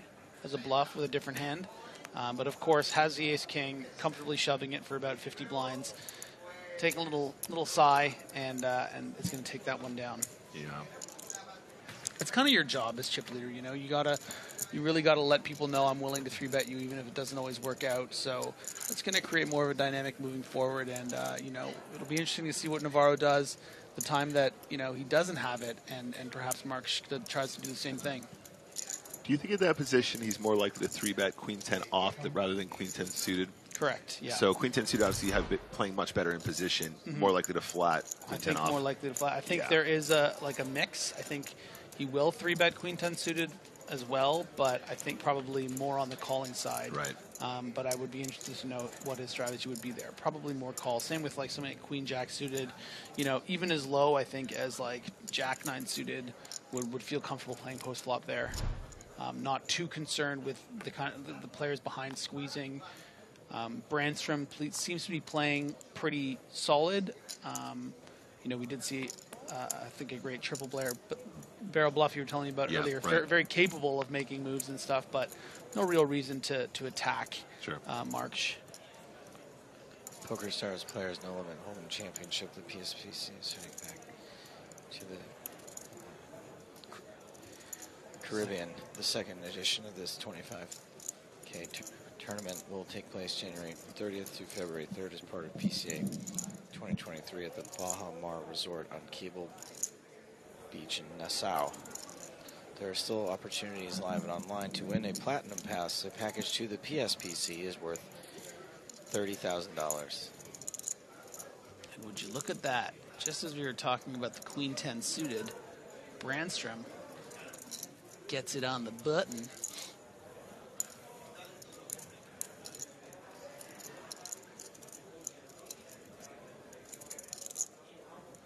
Brandstrom is in the cutoff.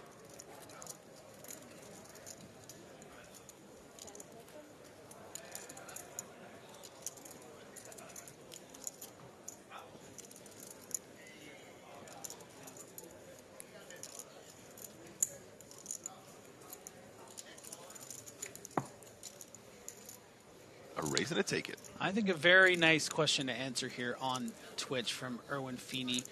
Flushes are not that common, right? Why are suited hands way more playable? Well, it is because the inherent way in which you can play the hands post-flop, so on the flop and on the turn. You know, you can float some flops with you know, one of your suit. Because you can turn more equity. When you flop a flush draw, you feel confident. You can keep barreling and doing all these things. So it's not really necessarily about making the flush, which is obviously a very strong hand, especially on an unpaired board.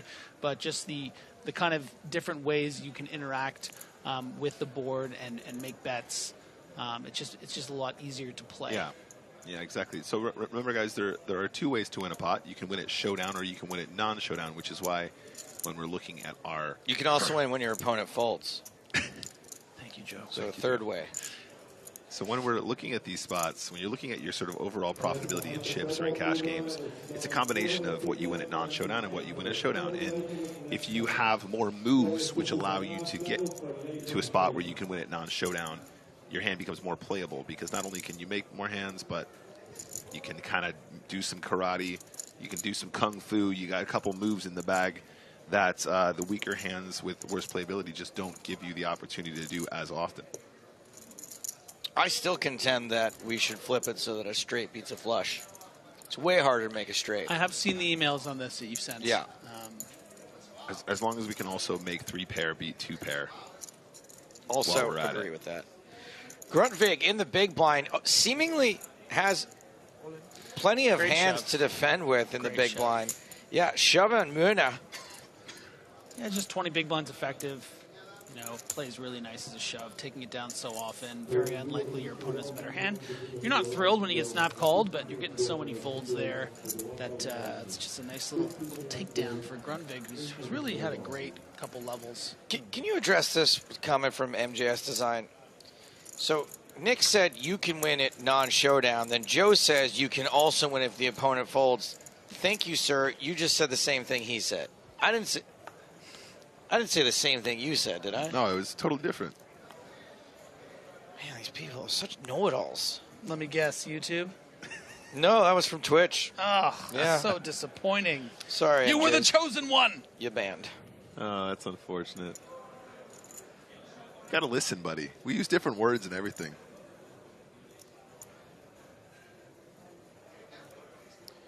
Yeah, Erwin, just next time you're involved in a pot, just look at the way, just look at the opportunities or the additional opportunities you have with, you know, suited hands as opposed to non-suited hands.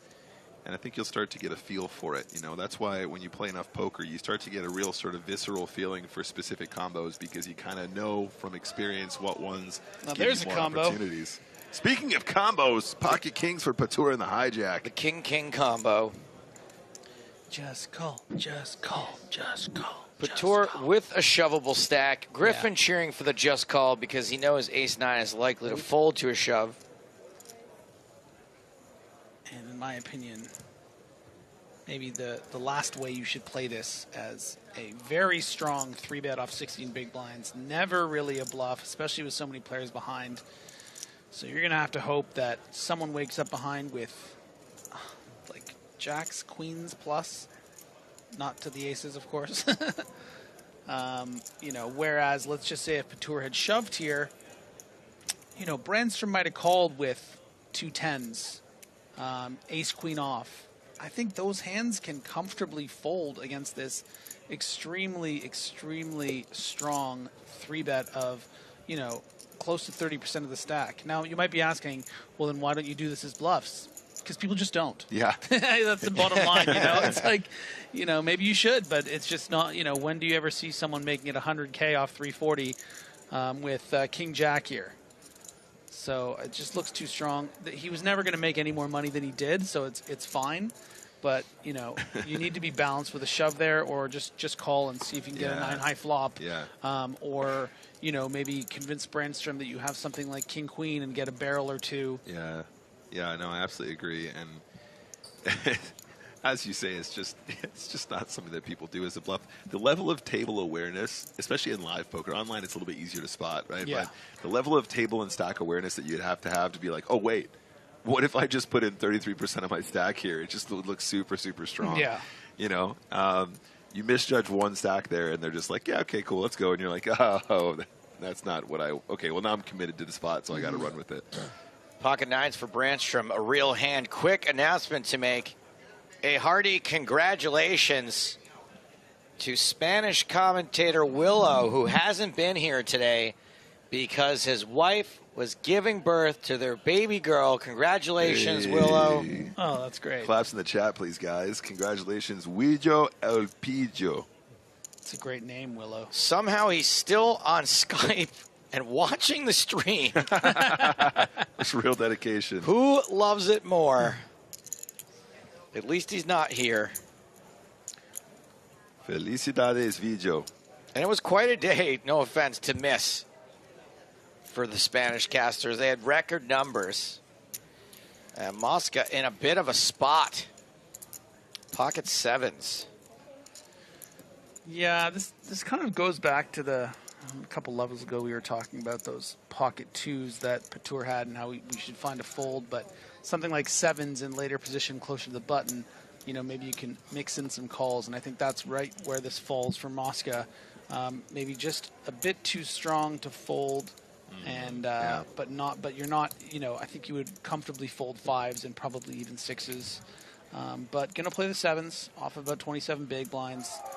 Quite behind against the nines. Navarro coming in with the queen 10. So we could have an interesting flop here. And that flop is Jack 4 5 3 hearts monotone board. I don't have it in me to do the monotone thing right now, guys. 10 of hearts for Navarro, 9 of hearts for Brandstrom. Nines ahead, even though statistically queen 10 the favorite right now. Yeah, Brandstrom weighing his options here. You know, you really don't want to allow a free turn card to peel, you know, against something like King Queen of clubs that turns a queen. You really find out a lot of information here by just betting this small amount, and you can fold out hands like the one that Mosca has. Mosca might call for 30,000 with sevens. I wouldn't recommend it with the player behind, especially because we can see what they have. Yeah. But you might think, oh, this is just a bet with ace, queen, queen of hearts or something. But then you got to hold on, you know, with 70 people left in this tournament. And that gets a little dicey.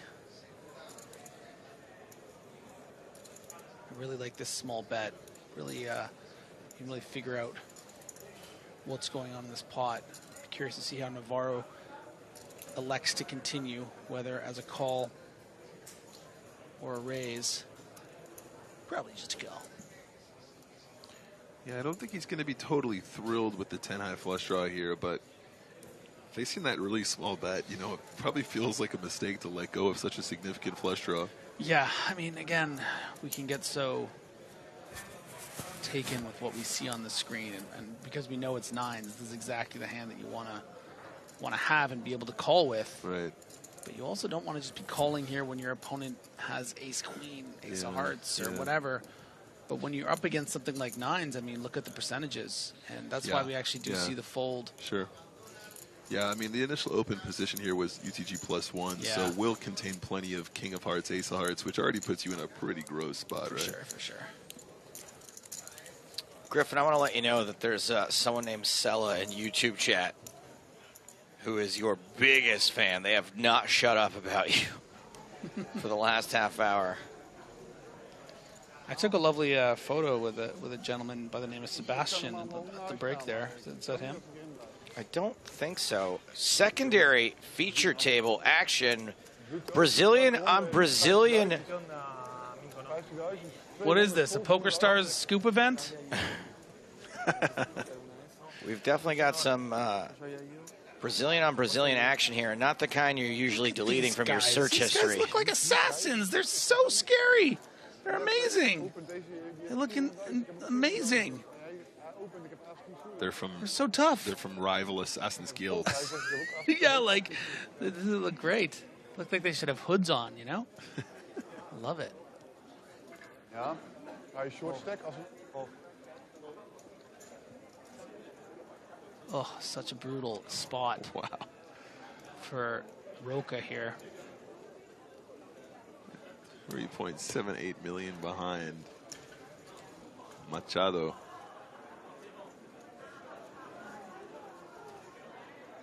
Oh my days.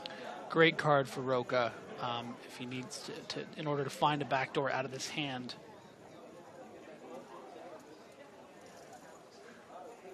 Yeah, you can see him looking at the stack there. He's trying to figure out how to get it all in. 610,000 in the middle right now. Machado first to act. It's going to make it. Looks like 300 to me. 3 black chips, 300,000. And that was just about half pot. Yeah, I mean, it's so. That looks like a fold face to me. That's so annoying. It's annoying that the second queen is going to kill the action, or it's annoying that... No, I think Fold. That sounds like fold.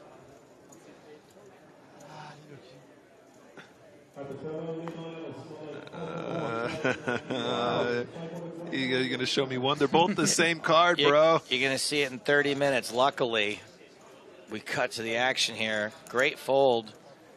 Difficult to do and leave yourself that few chips behind. Great fold there from the Kings. Very, very difficult to get away from that combo. Nada, rapazinho. Tá nervosa, hein? Sweet ink. Just sweet ink. It kind of is. Yeah, I like it. Painted man. Punido pelo So flash. these are the guys behind the screen names of all these Brazilians? My gosh. We're going to stay at the secondary feature table for one more hand. Give these guys some love. Okay, yeah, he beat me in the pot, but he's probably some, like, you know, complete nerd. No, he's ripped. He's got 6 like tattoos. Jiu-jitsu master. Just like so attractive.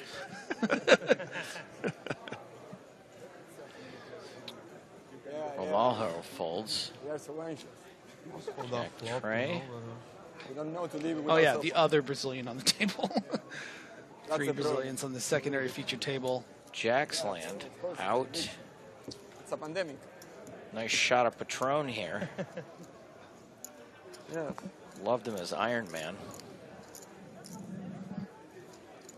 Gotta love a shot of Patron. It's going to raise A7. Fold. Guibar. Kuiper's out. Scarfstead we saw plenty of yesterday. Folds the King 5 onto the blinds. Machado in the big blind. Sorry, small blind already folded. Machado dominated. Okay. If I'm reading this right, Machado has so many chips. I mean, that is outrageous. Yeah. Big blind 20,000 here. Biggest stack we've even seen on the feature table is sub 2 million. Yeah. So 4.32. Wow. That's a lot of big blinds. Peterson Machado, if I remember correctly. Over 200 big blinds, is that right? Good Pedro going after him and getting the job done. Did have the best hand.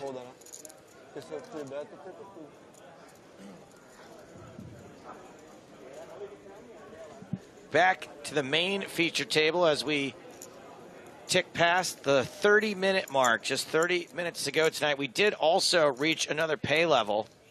67 players remaining. Yurashevsky's all in. Grunfig probably likely to make the call here with ace-queen. Yeah, in this spot, as a rule, you kind of need to call. Oh, did make the call. Excuse me, it's a set of tens. Unfortunate start. Does have the queen of clubs. Things can get interesting with a paint card or a club or a painted. Wait. 95% for Yurashevsky. Let's not trip over ourselves. Oh, yeah? Oh, boy. Oh, yeah? I stand corrected. Grunfig going to win this. Never count out the backdoor flush. 1 out of every 5 times or thereabouts. Not this time, however. Double up for Gary. Meow.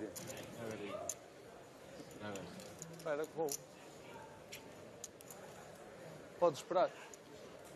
I don't even have time to do a race situation bit.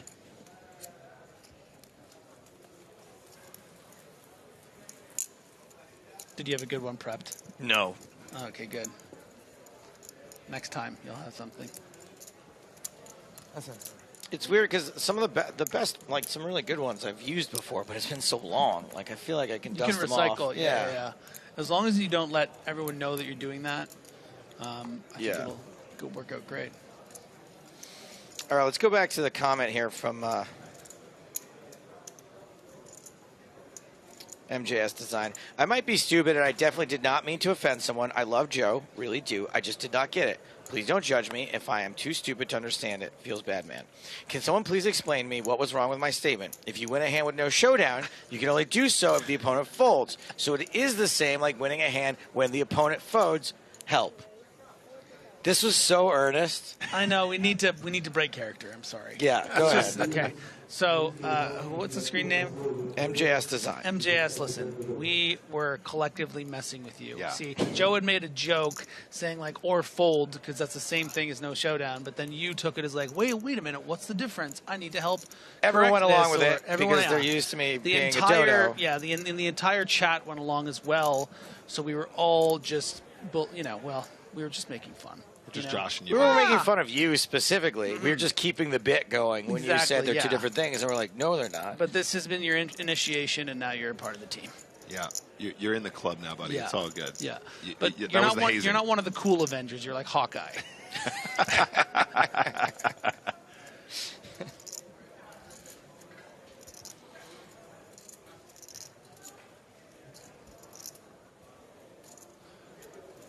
Yeah, no, they are the same thing, of course, guys.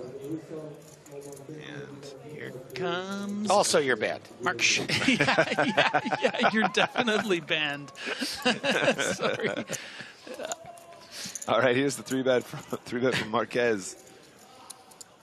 He's going to make it 100 Gs. Look at the size here, Griff.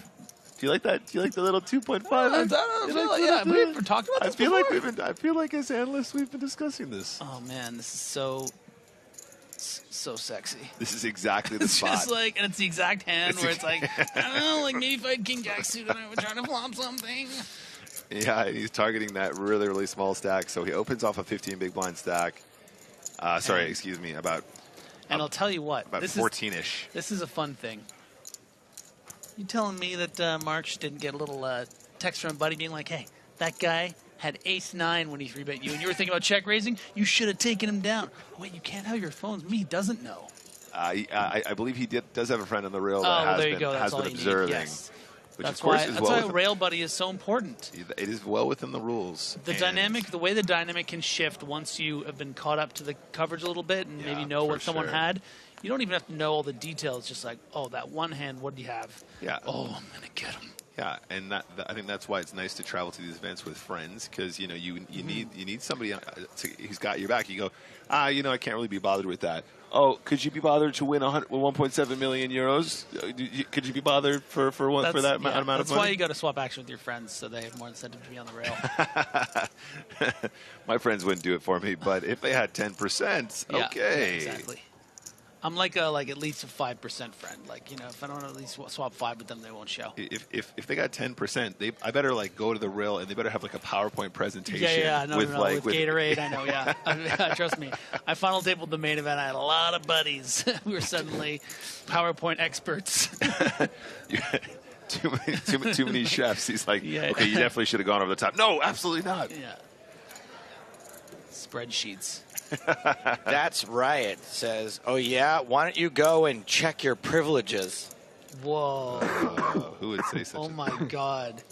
Dude, no one has brought that up in years. That is like so high level. It's dude. Okay, that's definitely ban-worthy. How do you even remember that? That's amazing.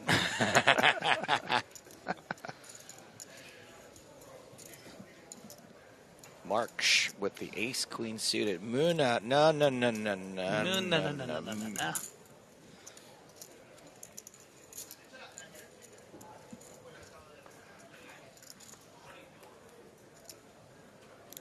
Wait, he called? Muna.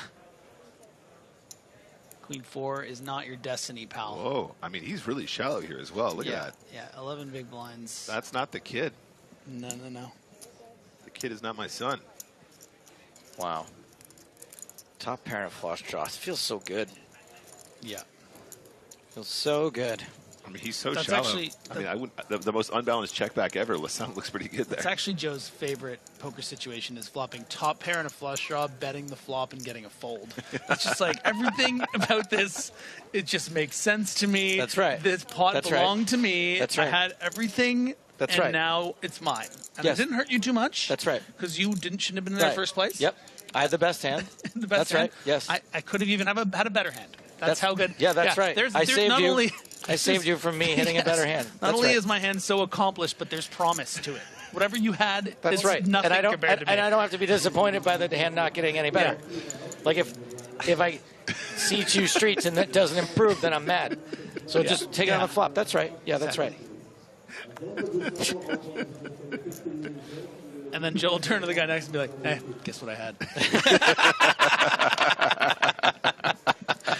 That's right. You're never going to believe this. That's also right. There's no lie here. That's right. He's got to bet the flop because he never makes his flushes. You should know that by now, Griffin. Dirty DNA says it wasn't a fold, it was a non-show. Exactly. That's right. That's right. And Marques now with the 10s, you know, in one of those tricky spots. It's really not that tricky. When you're against a 40 big blind early position range, it's nice to just play these 10s as a flat. You're super under-repped.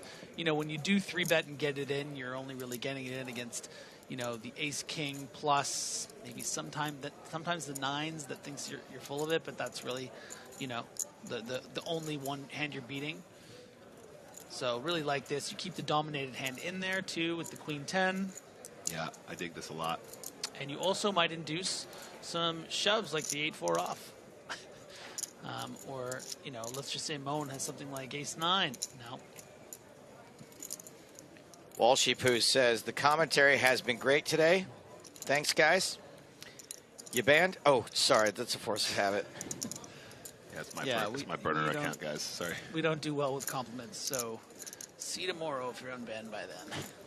Most guy in the big blind, though, has the opportunity to squeeze this puppy up. Nah. I don't think he should here with the 30 big blind stack. Nah, but he doesn't have, no, that's not the, it's not, it can't be the play. Oh, he wants to. Call or fold. No, he's thinking about whether to put in 20,000. Griff, is it just me, or is it every time we come over to this guy, it's like he wants to be involved, but he just knows he can't quite get there? Yeah. I think this is like an okay complete. I would actually feel worse about having ace-6 off. At least ace-5 has some interaction with those, you know, wheelie boards. Yeah, you don't want the spraggy here. No. There's only one man that will want the spraggy here. And his name is Ben Spraggy. There goes Mosca. Okay. No, it's fine. Like, listen, you third man in, you only have 30 big blinds. I think that's actually fine to fold as well. Me too. It's just you don't want to be up against the ace-jacks and flop the ace and playing the guessing game against the stronger ranges. I mean, these guys are like kind of scary. They're really both really good. If your head's up, you're still going to peel, though, right? Yes. 6, 7, 8, both players with the same straight draw. 10's way out in front. Yeah, when you're up against two strong ranges, it's more likely that you're just like dominated. If it's just one, you know, even if Yaroshevsky has kings, you can flop that ace, and Yaroshevsky can play passively, etc. 20 minutes left on the level now. Around the 10-minute mark is when they draw hands to see how many more pots will be played today. This should really just play as a pure check call for Yaroshevsky. You know, you would hate to bet into this board and get raised or be betting into a much stronger hand, something exactly like Marquez has. This way, you know, you can see that straight draw for free. Oh, come on. You can turn that lady. Dama. Marques. Nation. Marks with one out to win this hand outright. Yeah, Marks hates that turn card because ace-queen would probably even play, especially ace-queen with backdoor suits, would be check calling this small flop bet. So that queen is not a good card. You know, queen jack, queen 10, those kind of hands will be playing this as a check. Well, not, sorry, pardon me, not queen jack, but queen 10 certainly.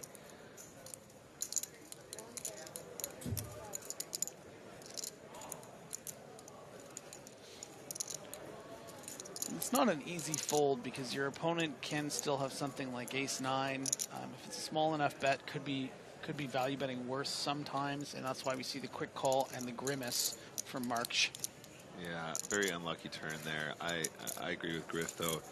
Yeah, your hand's just really strong. Yeah. March not the only one getting unlucky. A sad walk-off for Xuan Liu. No. Although it was already spoiled in chat by someone who should definitely know better. We do not have any details on the hand, but Jack Salter was the assassin. Xuan, a Canadian, just like Griffin. Oh gosh, if Jack Salter did the triangle thing, I'd really not like to Xuan Liu right now.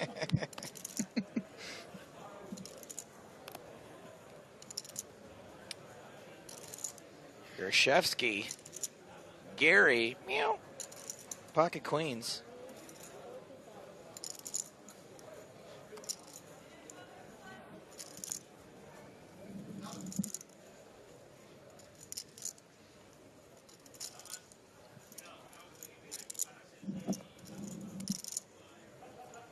Trouble. Trouble ahead, trouble behind, and Navarro. But played very well with just the flat here. Similar to those 10 situation, even more chips and an even stronger hand, and you can see why you do that for the times your opponent has exactly what Yaroshevsky has. I gotta adapt this into my game a little bit here. Not 3-betting jacks facing a very early raise. Yeah, I mean, it's definitely a sort of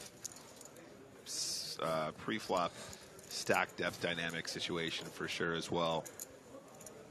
Yeah, listen, if you're in the first, Joe, like if you're in the first stage, level or two of a tournament and you're playing 200 big blinds deep and a guy opens under the gun, Yaroshevsky, you want to 3-bet those jacks because you're not really worried about having to like get all these chips in and do all this stuff. You want the weaker hands to call. The only level of a tournament I would be in is level 1. So that's the problem, yeah. Oh my goodness. 10s for Grundtvig. And again, a great call. Maybe a spot where Grundtvig would think, oh, these two guys have been all over the place. I can just squeeze this in, and look at that board. Wow. Jeepers. Top set for Yaroshevsky. Straight draws for the other two. Yeah, and it's super this duper is wet. Whack, and they both have backdoor spades also.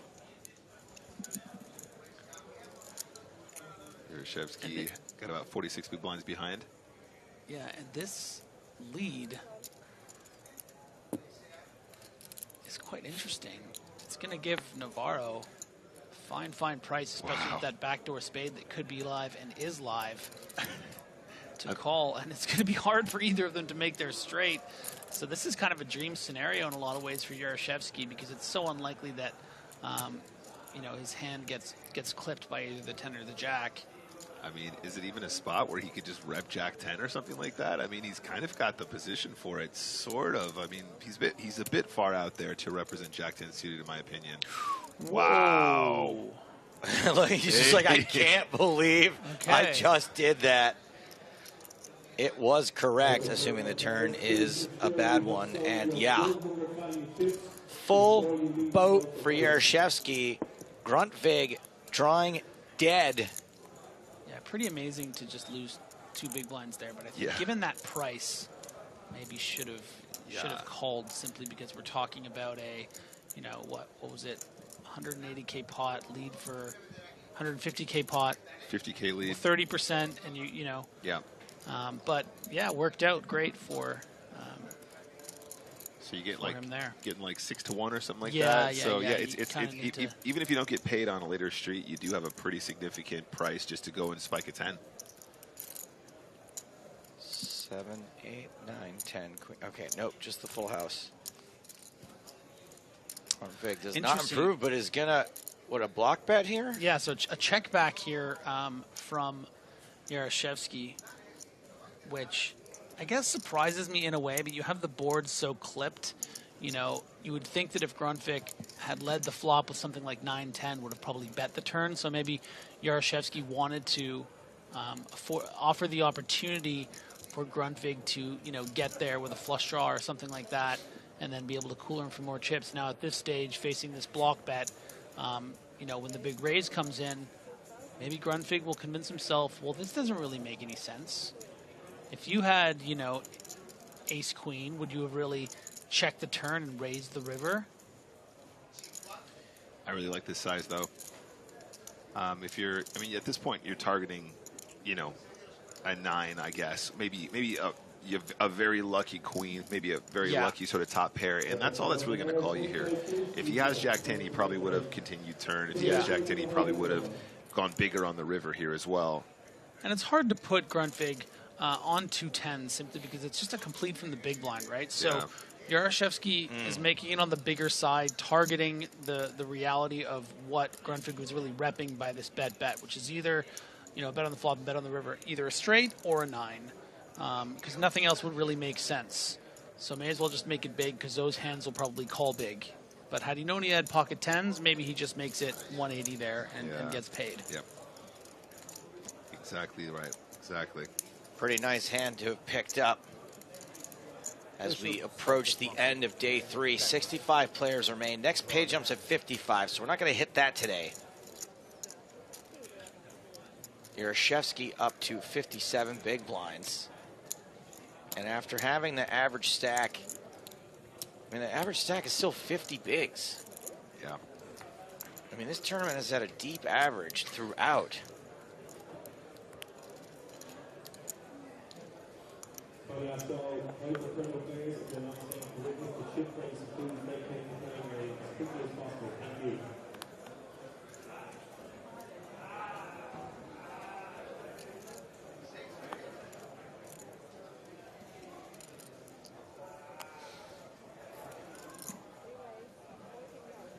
Juan John under the gun. Panella.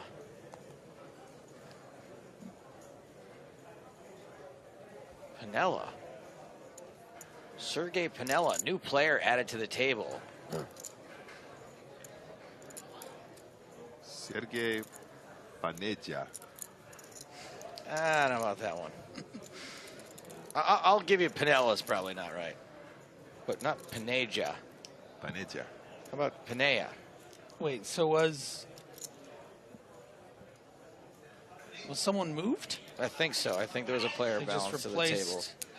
What was the guy? We're probably at 64 players right now instead of 65, which means 8 tables of 8, which means somebody got balanced over here.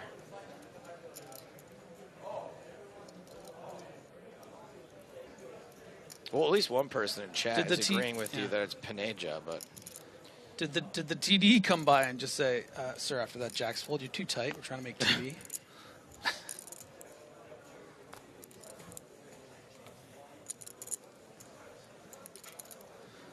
Okay. Oh, it's just Navarro changed his name all of a sudden? Okay, so it is still Navarro. I refuse to call him Pinella. I'm just kidding. Yeah, apparently it was a double last name, right? Navarro Pinella or Pinella Navarro? It happens in España occasionally where people have multiple names. Oh, yeah, I was just looking for the payouts. Thank you. Yeah, it's 9 minutes left of the night. Go ahead. We'll just change his name. I'm only Navarro to my friends. Dino Redzon says, boring player is disaster. Not as disastrous as your lack of chat privileges. You banned.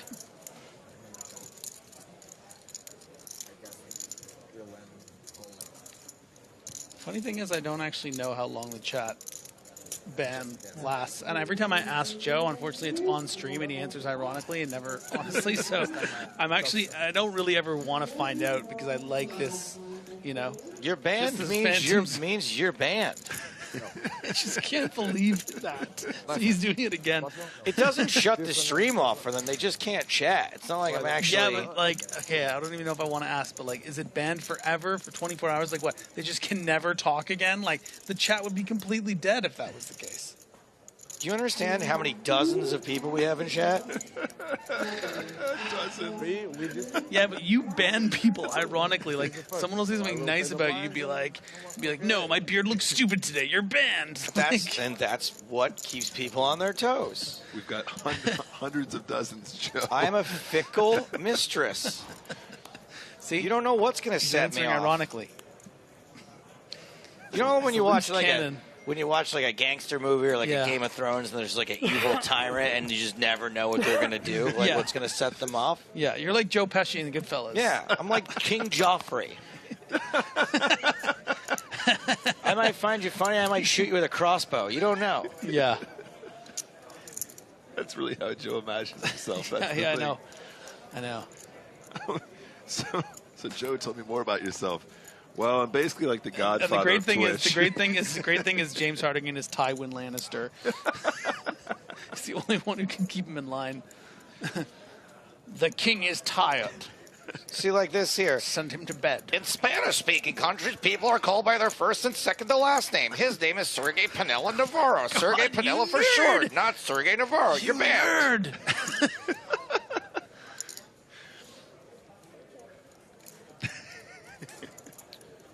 Pair of sevens for each of these players. Oh, God. Sergey Pinella Navarro is outkicked. Guys, we should get some Stapes merch here. It says, I drink and I ban people. I mean, that would be a Tyrion Lannister reference. It would, but still, the the Game of Thrones reference persists.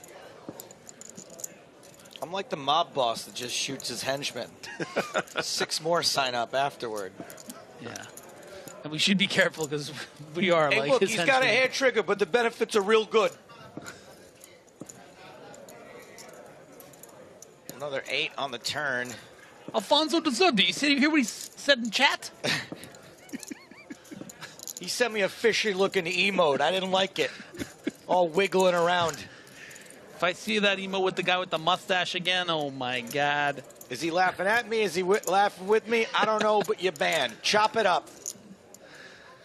Everybody loves a chopped viewer.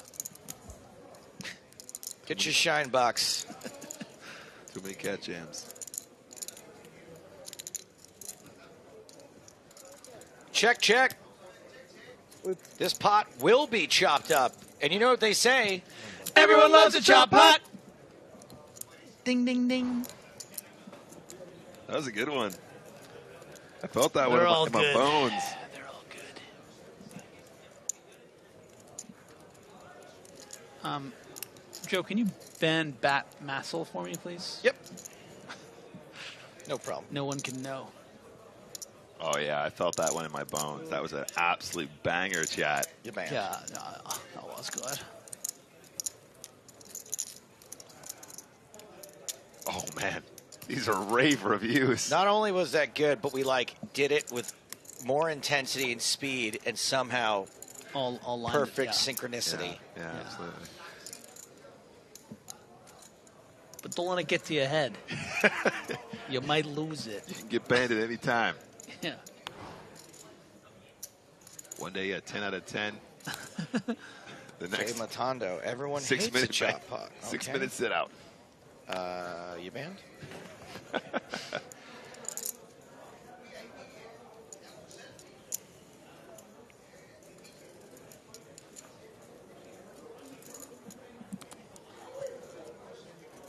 Persuade by asking says, scared the dog.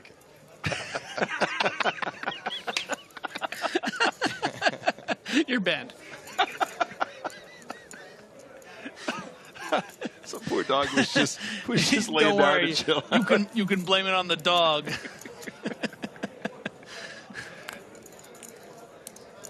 It's folding round, guys. We're still playing poker, believe it or not. Another 8 minutes left on the clock. 65 players remain. Hand number 164. Penultimate hand. So it sounds You like know James asked for that graphic. It sounds like they already drew for hands. I see. You can take because we've only got one more to play after this.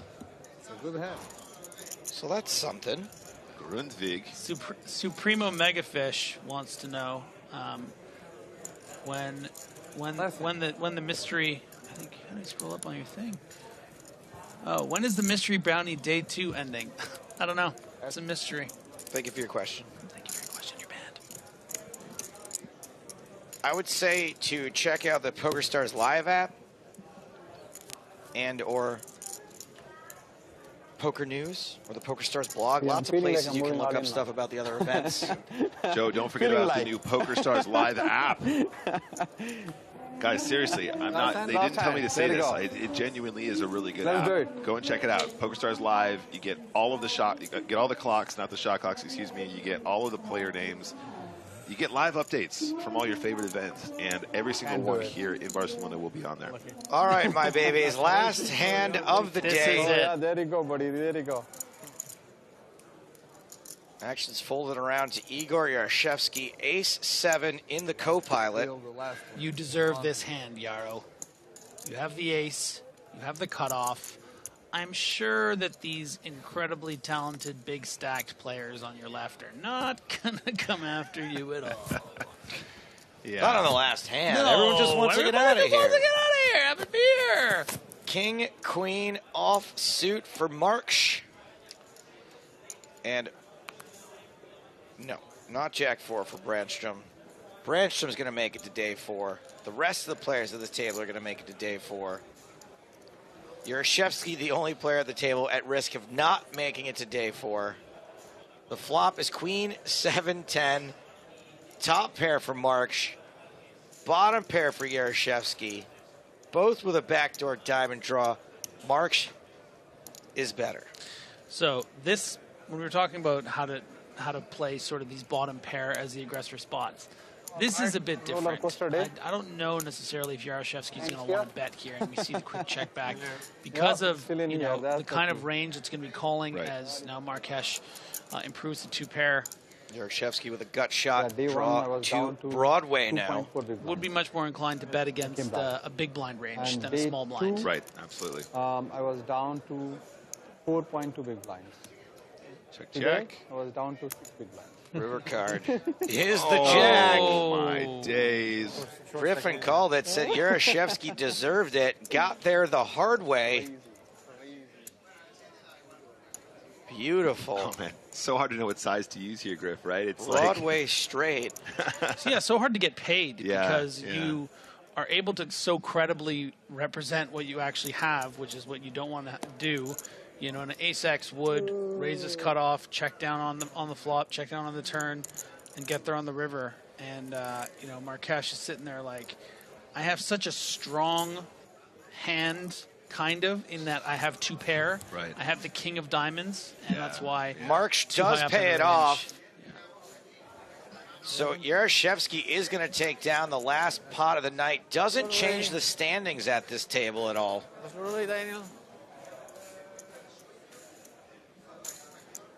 Yeah, you know, sometimes you need to protect with a call there because your opponent can be turning something like 6s into a bluff, not wanting to lose to 1 pair.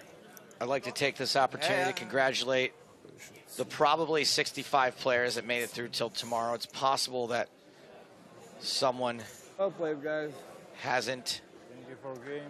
been registered as a bust out, I'd also like to take this opportunity to thank today's commentators, Maria Ho, Griffin Benger, Nicholas Walsh. Thank you. Thank you, Joe. No problem. That was great. It's been a really fun day. Yeah. Everyone's got their chip bags out. Let's take a look at the chip counts from the feature table. Be a different feature table tomorrow. We're going to mix up these players. It is Andre March, the PT fisherman, who will return with 58 big blinds. Igor Yurashevsky, also above 50 big blinds. That's around average to this point. Yella Muna, the short stack from this table, but Reddy's not in great shape, and neither is Mosca. We won't reach these payouts tomorrow, but it is worth keeping in mind that this is what they are playing for. 6 figures for 10th through 3rd place, although 3rd is dang near close to 7 figures. But once we hit 2nd place, it's over €1 million. And if you take home the trophy, you also walk away with €1.7 million. For all the information about everything going on here at EPT Barcelona, check out the PokerStars blog. Updates from the main event, updates from the other tournaments at EPT Barcelona, including the Mystery Bounty, if that is something you are interested in. And that is about all the time we have got for today. We are back tomorrow, 12:30 Central European Time, for day 4 of the main event. 64 players remain. We're playing down to fewer. We'll be back then. You're watching PokerStars TV. Good night.